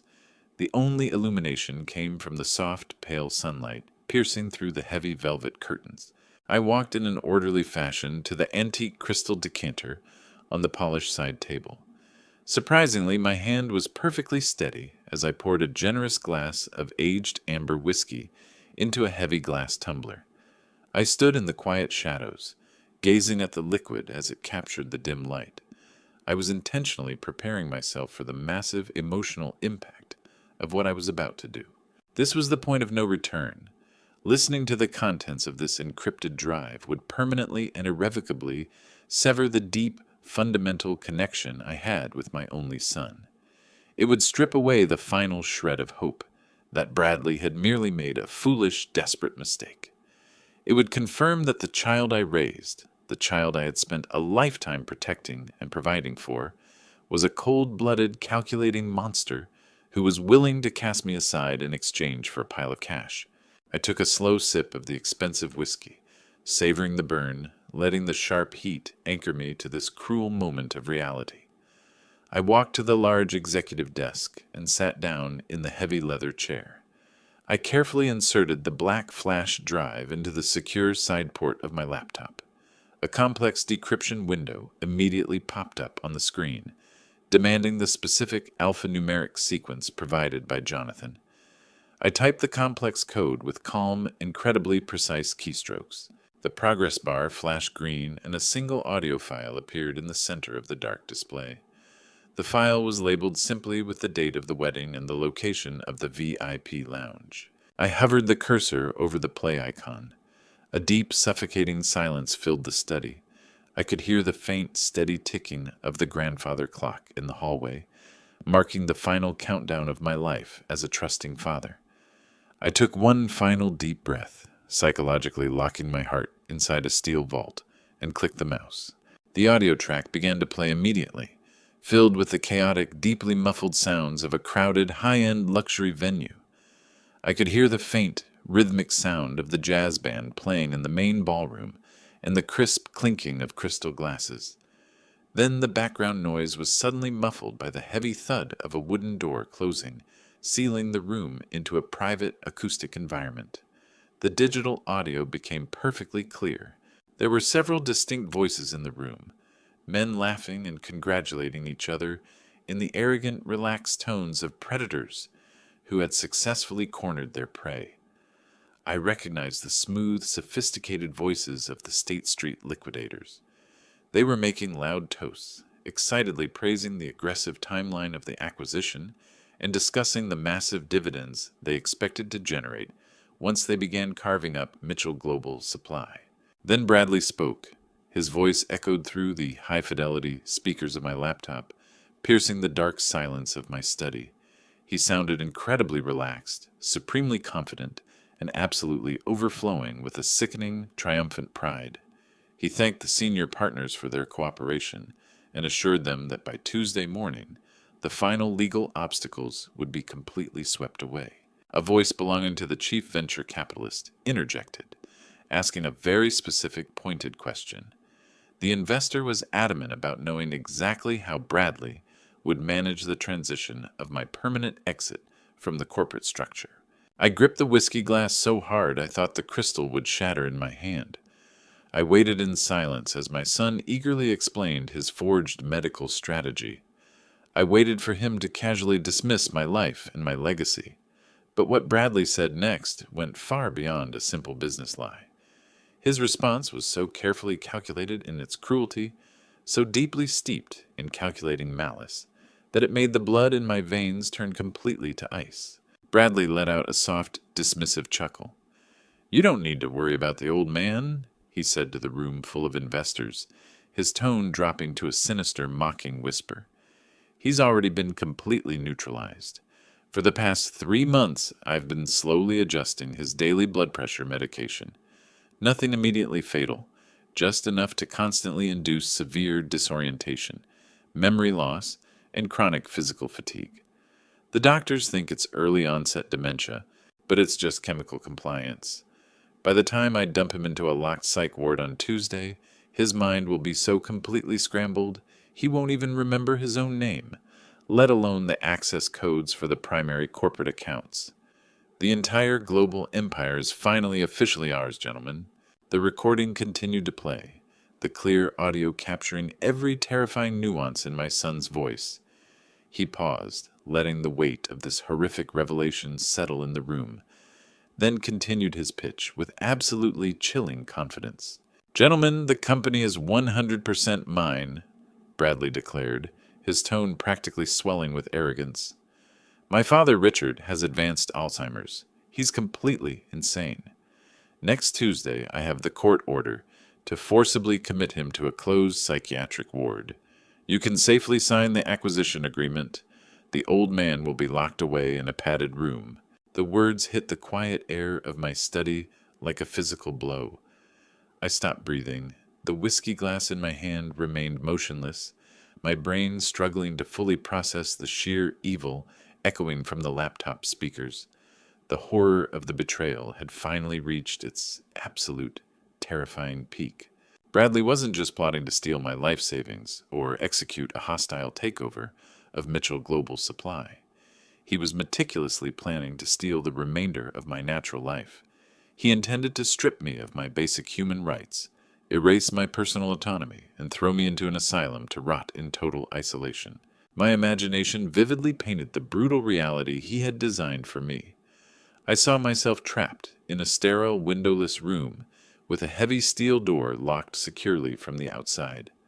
I envisioned them pumping heavy chemical sedatives into my veins, forcing his lies into reality by destroying my cognitive function. I would become a ghost trapped inside my own failing body, unable to reach the outside world, unable to manage my own wealth, and unable to fight back.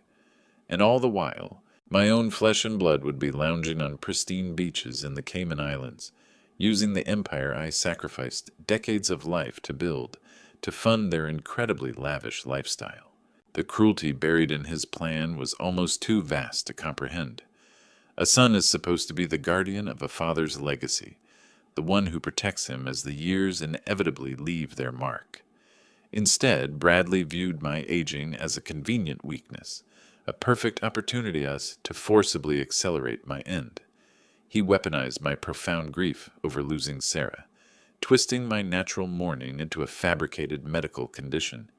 The deep, agonizing sting of his betrayal tore through my chest, severing the last emotional link I held for him. The boy I raised, the child I proudly taught to ride a bike and supported through every challenge in his life, was simply gone. In his place was a cold-blooded, calculating stranger who was actively negotiating my permanent incarceration. On the recording, the venture capitalists didn't show shock or moral outrage. There were no gasps, no protests at his sinister methods. Instead, the VIP lounge filled with a low, appreciative hum. These men were professional corporate butchers. They clearly admired a predator who possessed the stomach to kill off an obstacle, even if that obstacle was his own father. A highly effective strategy, one of the senior investors commented, his voice level, entirely devoid of basic human empathy. Obtaining medical power of attorney ensures there will be absolutely no legal friction during the asset transition. Once he is committed, the board will have no choice but to recognize your absolute authority. We can finalize the acquisition smoothly. The documents will be drafted and ready for your signature at exactly 9 o'clock on Monday morning. Splendid, Bradley replied. The sickening sound of a champagne flute being refilled echoed clearly through the audio feed. By the time the ink is dry on the sale documents, Monica and I will be long gone. We've finalized the offshore accounts. The handover will be completely seamless. I sat frozen in the heavy leather chair, the dim morning light casting long shadows across my mahogany desk. The cruelty of reality crystallized in my mind with terrifying clarity. I was completely isolated in a house that my son had turned into a trap. Every meal I had eaten over the past 3 months, every cup of coffee Monica solicitously poured for me, every purportedly harmless medication I swallowed, had been spiked with chemical agents. They had been slowly poisoning me in my own home, carefully preparing the stage for this slaughter. My survival was no longer guaranteed by wealth or status. It depended entirely on whether I could strike back with overwhelming, devastating force before the Tuesday deadline. The recording captured the soft, rhythmic clink of crystal glasses as the men toasted their new alliance. To the successful acquisition of Mitchell Global Supply, one voice cheered loudly. And to your early retirement, Richard, Bradley added, his voice dripping with vicious mockery. I reached out with a trembling hand, preparing to press the stop button on the laptop. I had heard enough. I had the absolute, irrefutable confession needed to bring in federal authorities and send my son to a maximum security prison. I had the exact details of the deal, the timeline, and the medical conspiracy. I was ready to close the laptop and call Jonathan Pierce to authorize the lethal phase of our counterattack. But as my finger hovered over the trackpad, the background noise in the recording suddenly changed. The heavy, polished wooden door to the Ritz-Carlton VIP lounge creaked open, instantly silencing the celebratory joy of the investors. The room went dead silent, filled with an unexpected tension. "Bradley," a delicate, familiar voice called out, piercing the stale air of the lounge with sharp intensity. The sound caused my blood to freeze in my veins instantly. It was a voice I recognized immediately, a voice that had always brought me immense joy and comfort, a voice belonging to the young woman who supposedly suffered from severe social anxiety. the girl I thought was hosting a quiet backyard barbecue in the suburbs, unaware that this opulent corporate social event was being held in her honor. I sat completely limp in my chair and listened as the clear rustle of a heavy silk wedding dress dragged across the hardwood floor of the VIP lounge. The soft, rhythmic footsteps moved toward the center of the room. It was Harper. My innocent, beloved granddaughter had walked straight into the private den of the corporate wolves. "Harper," Bradley said, his tone shifting instantly from a cold corporate predator to a warm, doting father. "Why aren't you out in the main ballroom? The investors are finalizing the last details. I wanted to make sure everything was going according to our plan." Harper replied, her voice completely stripped of the sweet, anxious innocence she always performed in front of me. Her tone was sharp, cold, and dripping with an authoritative confidence I had never heard before. I pressed the laptop speaker to my ear, my heart hammering against my ribs as the horrific truth began to unfold. "The Monday documents are ready," Bradley assured her smoothly. "The old man is completely sedated at the estate. Just as you predicted, he missed the entire evening." "Excellent," Harper said, her voice echoing clearly through the hidden microphone. "Because if we're going to liquidate Grandfather's empire and disappear to the islands, I need absolute confirmation that the State Street funds will be settled by Tuesday morning. I'm not getting on that plane until the $50 million is securely locked in our Cayman account." The room spun around me. The whiskey glass slipped from my numb fingers, shattering against the hardwood floor. The betrayal wasn't just Bradley and Monica. The poison ran through the entire bloodline. My cherished granddaughter was the master architect, or at least for one terrifying second, that was what I believed. My overloaded brain had briefly deceived me. That cold voice demanding confirmation of the Cayman transfer wasn't Harper. It belonged to the female partner from the venture capital firm, but the sound of the heavy silk rustling was real. A flurry of footsteps rushed into the center of the private lounge. The spacious room became deathly silent. The clinking of expensive crystal stopped instantly. The arrogant, triumphant laughter of the corporate predators died in their throats. A fragile, trembling voice pierced the cigar-choked air of the room. It was Harper, my truly innocent granddaughter. The suffocating weight in my chest evaporated in a fraction of a second, replaced by sharp, agonizing clarity, because I heard the raw, undeniable collapse in her young voice. She was hyperventilating, struggling desperately to catch her breath and get the words out. "Where is he?" Harper demanded, her voice thickened by uncontrollable sobs. "Where is Grandpa? Why isn't he here? You promised me he would be. You told me his car was already on its way." The agony radiating from the speaker was absolutely authentic. There was no calculation in her tone, no hidden agenda. She was completely innocent. She wasn't a co-conspirator in their plot to dismantle my life. She was just another pawn on their twisted chessboard, manipulated just as coldly as I had been. Bradley tried to speak, but his voice had lost that arrogant edge. He was stuttering, completely caught off guard by her sudden intrusion. But before he could fabricate a lie to placate her, Monica stepped in seamlessly. Her voice glided over the audio feed, dripping with a stomach-turning, eerie sweetness. "Oh, darling!" Monica cooed, her tone laced with sickening sorrow. She moved closer to the microphone, her voice dropping to that whisper reserved for performing for Harper and the venture capitalists. "Don't cry, sweetheart. You'll ruin your beautiful makeup. We didn't want to tell you to avoid ruining your special day, but there was an emergency at home this morning." "What emergency?" Harper gasped, blind panic taking complete hold of her voice. "Is he okay? What happened to Grandpa?" Monica let out a perfectly practiced, fake tragic sigh. "Grandfather had a medical episode this morning, darling," she lied, her voice smooth and steady. "He suffered a minor stroke after breakfast. The doctors came to the house. He is stable now, but it was very serious at the time.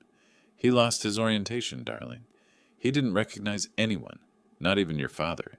He couldn't walk on his own." "No!" Harper wailed, her utterly heartbroken, piercing voice echoing painfully off the walls of my quiet study. "I have to see him. I'm leaving right now." "You cannot go," Bradley interjected, his tone suddenly firm and authoritative, desperate to keep the perfect illusion from shattering. He specifically asked us to keep you here. He told us he felt immense shame about his physical condition. He couldn't bear to have his beautiful granddaughter see him helplessly tied to a wheelchair on the day of her wedding. He begged us to let you celebrate without him. He said to tell you he loves you more than anything in the world. I sat frozen in the leather chair, my hands curled into trembling fists. The sheer evil of their twisted narrative was almost impossible to comprehend. They had intentionally used a fabricated medical emergency to permanently shatter Harper's heart on the most important day of a young bride's life. They weaponized my unconditional love for her, twisting it into a vicious lie to justify my absence. They painted me as a shamed old man hiding away in disgrace, all to ensure Harper wouldn't come looking for me and to convince the listening venture capitalists that I was permanently incapacitated. Suddenly, the events of the previous evening locked into place with terrifying clarity. The unprecedented security detail stationed before the Ritz-Carlton, the strict guest list, and the physical barricades blocking my entry. It wasn't just a strategy to prevent me from seeing the corporate gala funded by my stolen capital. It wasn't just to keep me from the venture capitalists. The entire security mechanism was designed specifically to keep Harper from seeing me. If I had walked through those brass doors in my tuxedo, standing tall and perfectly healthy, Monica's vicious lie would have disintegrated in an instant. Harper would have seen immediately that I wasn't trapped in a wheelchair. She would have seen that I hadn't suffered a stroke and that I recognized everyone in the room. The entire fabricated narrative about my cognitive decline would have been obliterated in front of the very investors Bradley was trying to court. They had to keep me out, and they had to keep her in, isolating her with their web of emotional manipulation. They were playing a high-stakes psychological game, using my granddaughter's genuine grief as a prop to finalize the hostile takeover of Mitchell Global Supply. On the recording, Monica continued to soothe Harper, whispering comforting lies while gently guiding her out of the VIP lounge and back toward the main reception. The heavy wooden doors clicked shut again, leaving Bradley and the silent investors alone. He immediately let out a long, exaggerated sigh of relief. "You see, gentlemen," Bradley said, his voice returning to its usual arrogant pitch, "the family situation is tragic, but it has been handled. Now let's return to the specific terms of the liquidation." I didn't need to hear another word. I reached forward and decisively pressed the stop button on the keyboard. The encrypted audio file ceased playing, and my home office plunged back into a deep, absolute silence. I sat in the dim morning light, staring vacantly at the dark monitor. The deep, suffocating sorrow that had pressed down on my soul for the past 6 months, the profound grief of losing my wife and watching my son drift away, was gone. The sorrow was completely spent. In its place, a pure glacial fury had settled into my marrow, forever. It was a cold, mechanical resolve that allowed for no mercy, no hesitation, and no fatherly forgiveness. Bradley and Monica were no longer family. They were a malignancy that needed to be surgically excised from my life and my legacy. They had stolen my money, conspired to steal my freedom, and tortured my granddaughter for corporate gain. I reached across the mahogany desk and picked up my phone. My thumb moved swiftly through my contacts until I found her private number. The State Street venture capital firm was counting on signing the final acquisition documents on Monday morning.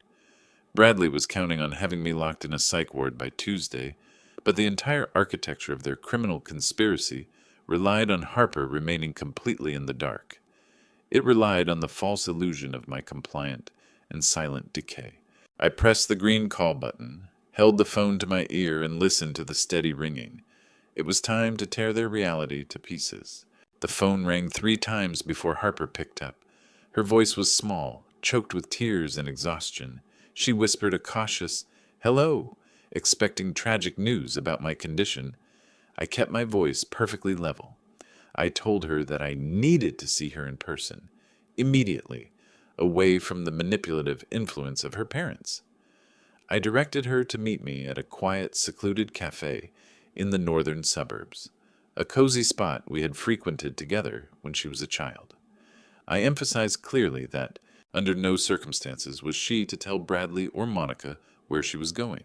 In the brief silence before she agreed, I could hear deep confusion warring with desperate, fragile hope, and then she finally agreed to my sudden request. I arrived early, choosing a secluded booth in the back corner. The cafe was nearly empty on a Sunday. I ordered a simple black coffee and sat with my back against the brick wall, the manila folder resting squarely on the table before me. I wore a crisp navy suit, maintaining a bolt-upright posture, every bit the man in command of his faculties. No medical wheelchair, no slack-jawed, vacant-eyed performance. Just the determined, unyielding founder of Mitchell Global Supply, waiting patiently for his beloved granddaughter. When the bell chimed, Harper walked in. She looked completely drained, her eyes red and swollen from crying over my fabricated death. She scanned the room anxiously until her gaze locked onto me. I watched a deep, physical shock ripple through her entire body. She froze dead in the middle of the aisle. I stood steadily, offering a warm, reassuring smile, and opened my arms. She practically ran across the floor of the small cafe and collapsed into my chest, breaking into violent, uncontrollable, shaking sobs. She clung desperately to my suit jacket, burying her face into my shoulder as she cried. She kept repeating how sorry she was, how terrified she'd been, and how she truly thought I was gone forever. I held her tightly, letting her cry until the initial wave of overwhelming emotion began to slowly subside. I gently guided her into the booth and sat directly opposite her. She stared at me, her tear-filled eyes wide with absolute stunning confusion. She took in my steady, strong hands and my sharp demeanor. She whispered that the doctors said I'd suffered a massive stroke, that I couldn't walk, and that I didn't even recognize my own family. I reached across the table and gripped her trembling hands firmly. I told her gently that the doctors had said no such thing. I told her that I was perfectly healthy, and that every single word her parents had told her was a calculated, vicious lie. Harper shook her head, completely unable to comprehend the scale of the massive deception. "Why would they lie about something so horrific and cruel?" she asked, her voice cracking with desperate, painful confusion. "Why would they intentionally keep you from my wedding?" I didn't artificially soften the devastating blow with gentle, comforting words. She was an adult woman, and she needed to see the naked, brutal reality of the people who had raised her. I opened the thick manila folder and slid the first heavy document across the wooden table. I showed her the offshore routing numbers, the massive wire transfers of my life savings, and the specific registration details of the Cayman Islands Shell Company operating under her mother's maiden name. I watched her eyes scan rapidly over the papers. I explained carefully how Bradley had manufactured the phony federal audit to bully me into blindly signing away my liquid assets, and how they had stolen the very funds she mistakenly believed were meant to seed her new business venture. Then I took my silver laptop and placed it between us. I told her about the military-grade bug that Jonathan's undercover agent had secretly installed in the Ritz-Carlton VIP lounge. I warned her that what she was about to hear was the most painful thing she would ever experience, but that it was the absolute, undeniable truth. I pressed play. Harper sat frozen in the booth as the clear audio filled the small space between us. She heard the sound of the crystal glasses clinking. She heard the arrogant, mocking laughter of the venture capitalists. Then she heard her own father's voice, bragging about his absolute dominance over the company. She listened as Bradley casually dismissed my entire life, detailing his systematic, evil plan to chemically drug me with altered blood pressure medication and commit me to a locked psych ward on Tuesday morning.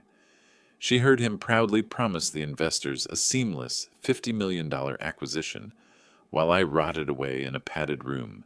The blood drained completely from Harper's beautiful face, leaving her pale and visibly trembling. But the digital recording wasn't finished. She listened to her own innocent voice intruding on the recording, desperately asking where I was. Then she heard her mother's sickeningly sweet voice, fabricating the vicious lie about my stroke, painting a tragic, pathetic picture of a broken old man too ashamed to be seen. She heard how Bradley masterfully manipulated her deep grief, ushering her out of the room so he could finalize his corporate treason. I stopped the audio and gently closed the laptop. The silence at our table felt heavier than solid lead. Harper stared blankly at the dark screen, her chest heaving, her breathing shallow and dangerously irregular. Her entire worldview was shattering violently in front of me.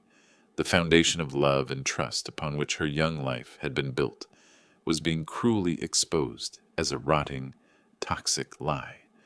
She finally realized the staggering, horrific depth of their depravity. Her beautiful, perfect wedding was nothing more than a cheap, opulent smokescreen. It was an executive social gala specifically designed to court the predators who wanted to butcher her grandfather's legacy. Her parents had used her special day as a glittering front while they attempted to bury me alive and flee the country with the stolen wealth. For several long, agonizing minutes, Harper said nothing. She simply sat there digesting the trauma of the ultimate family betrayal. I watched the deep sorrow slowly fade from her tear-stained young face. I watched the deep confusion and heartbreak harden into something entirely different. Her tears stopped falling completely. Her posture straightened, perfectly mimicking the stiff, unforgiving stance I had adopted since discovering the plot. The devastation in her eyes crystallized into a pure glacial fury that perfectly mirrored the cold, dangerous fire burning in my own chest. She was a true Mitchell. The Mitchell blood ran deep. Harper raised her hand and methodically wiped the lingering tears from her pale cheek with the back of her hand. She took a deep breath, steadying her emotions, and let out one long, heavy, raspy sigh. She looked me directly in the eyes. "Grandfather," she said, her voice dropping into a smooth, dangerous calm, "what time is the board meeting tomorrow? I want to watch them burn." I smiled, a terrifying smile that matched her icy resolve. I told her the meeting was set for exactly 9 o'clock. We spent the entire afternoon of that long Sunday meticulously coordinating our counterattack. Harper did not return to the sprawling estate she shared with her new husband, a man Bradley had handpicked specifically to further his corporate image. Instead, she hid out in a luxury suite, booked under a corporate alias. Jonathan Pierce worked through the night, finalizing emergency injunctions and coordinating with his contacts at the FBI. By the time Monday morning arrived, the trap was perfectly set.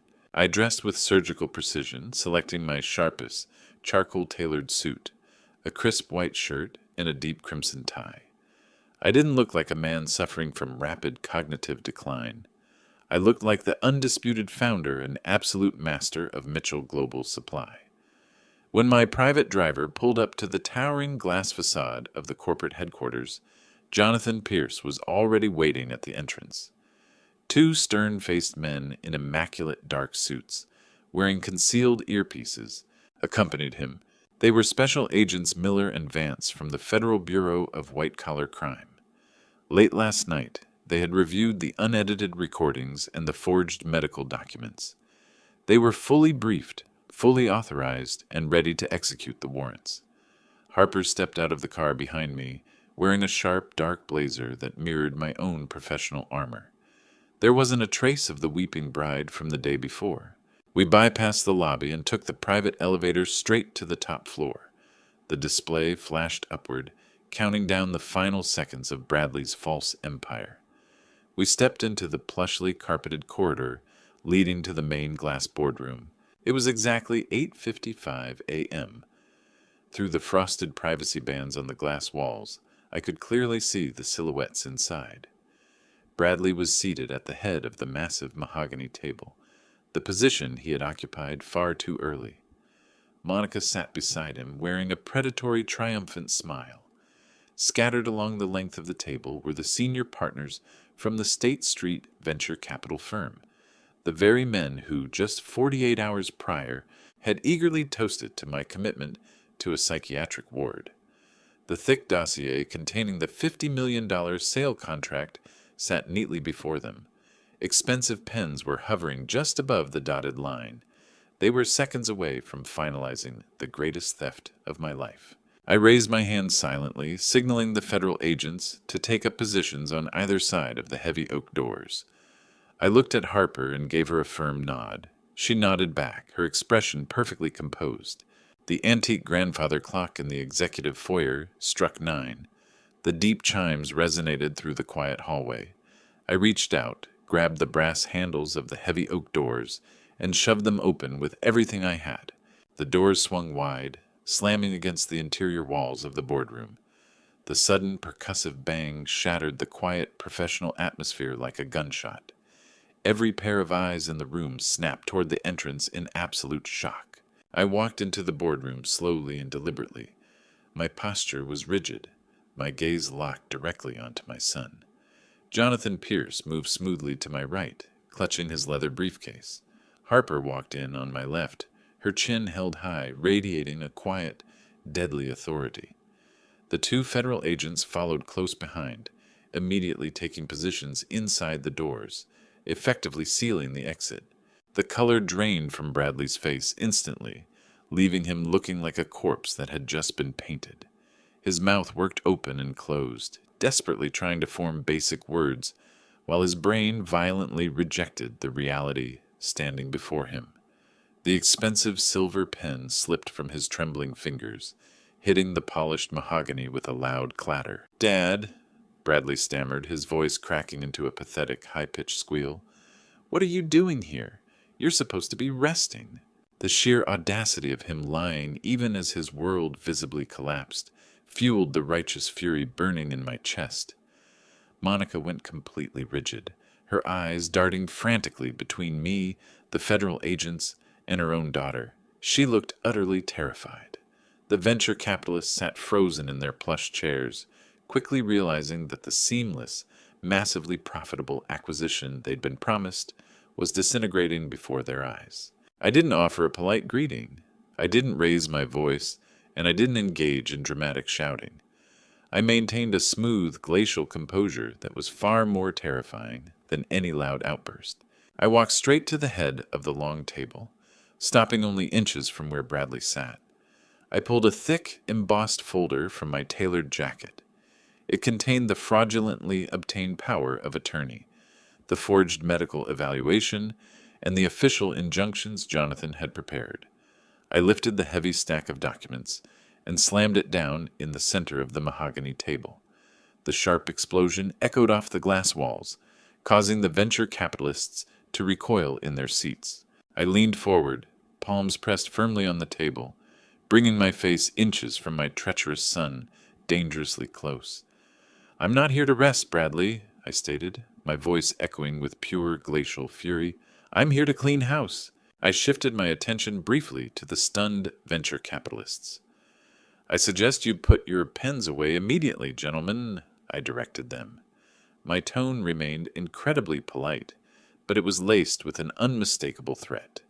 The $50 million acquisition you are currently attempting to finalize is built entirely on fraudulent documents, stolen corporate power, and a malicious conspiracy to forcibly commit an elderly man to a psychiatric ward against his will. Furthermore, as of Friday night, Mitchell Global Supply no longer owns a single proprietary algorithm or logistics patent. The digital assets you thought you were purchasing have been legally extracted and secured in a private holding company.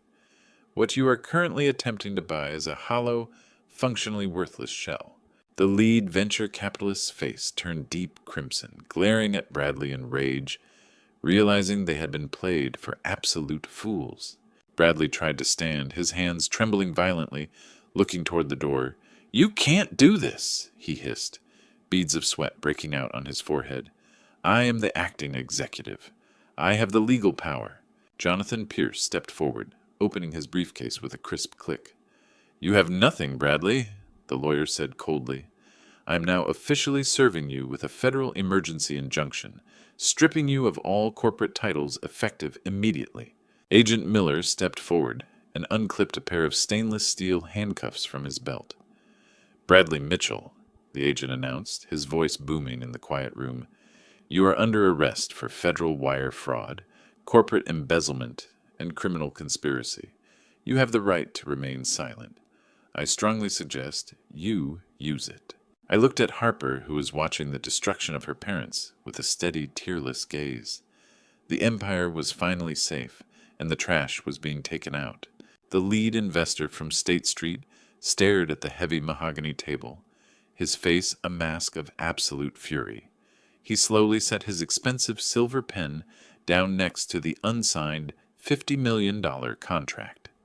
Jonathan Pierce didn't give them a single moment to recover from the shock.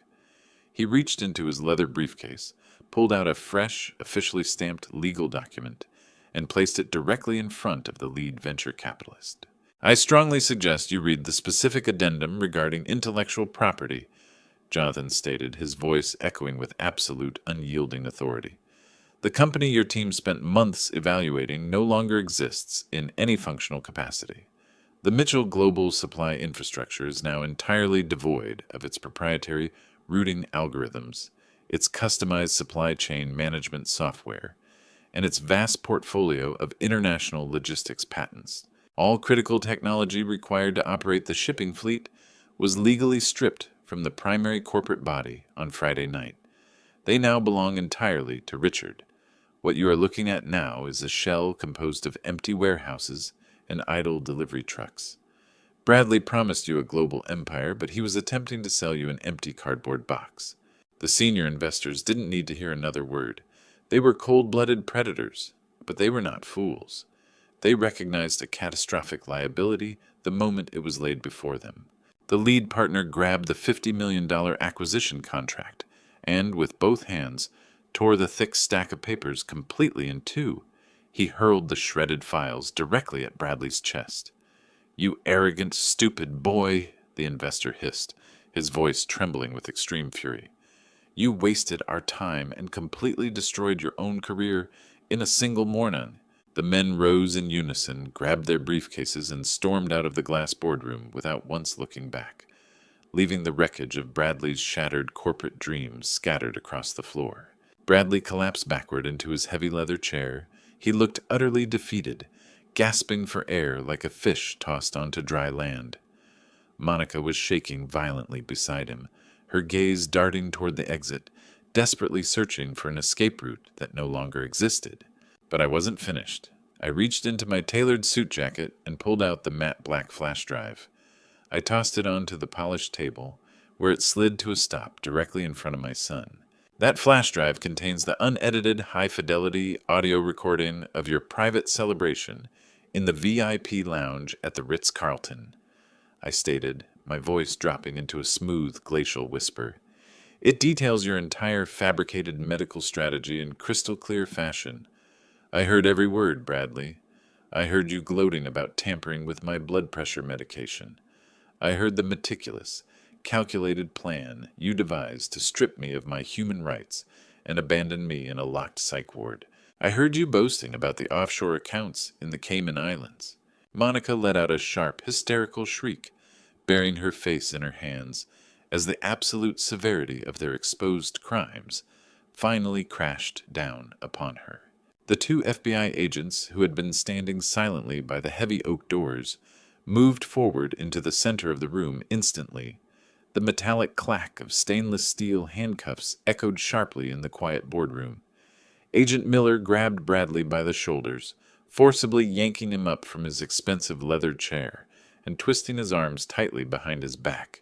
"Bradley Mitchell," the agent announced, his voice booming with absolute, terrifying finality, "you are under arrest for federal wire fraud, massive corporate embezzlement, and criminal conspiracy. You have the right to remain silent. Anything you say can and will be used against you in a court of law." Bradley began to sob openly, his knees buckling as the cold steel locked tightly around his wrists. He looked remarkably pathetic, stripped of the facade of his expensive suit and his arrogant delusions. "Please, Dad," he pleaded, tears streaming down his pale, sweat-slicked cheeks. "Please stop. I'm your son. We can work this out.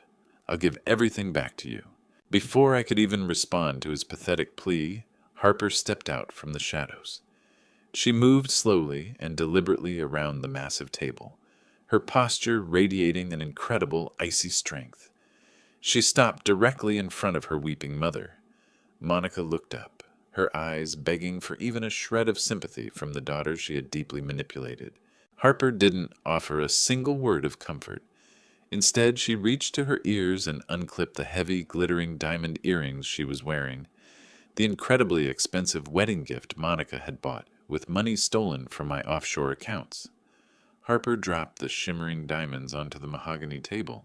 They landed with a sharp, dismissive clatter next to the torn-up contract.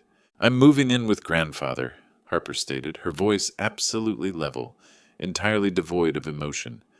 "As far as I'm concerned, you are dead." The federal agents began to forcibly drag Bradley toward the conference room exit.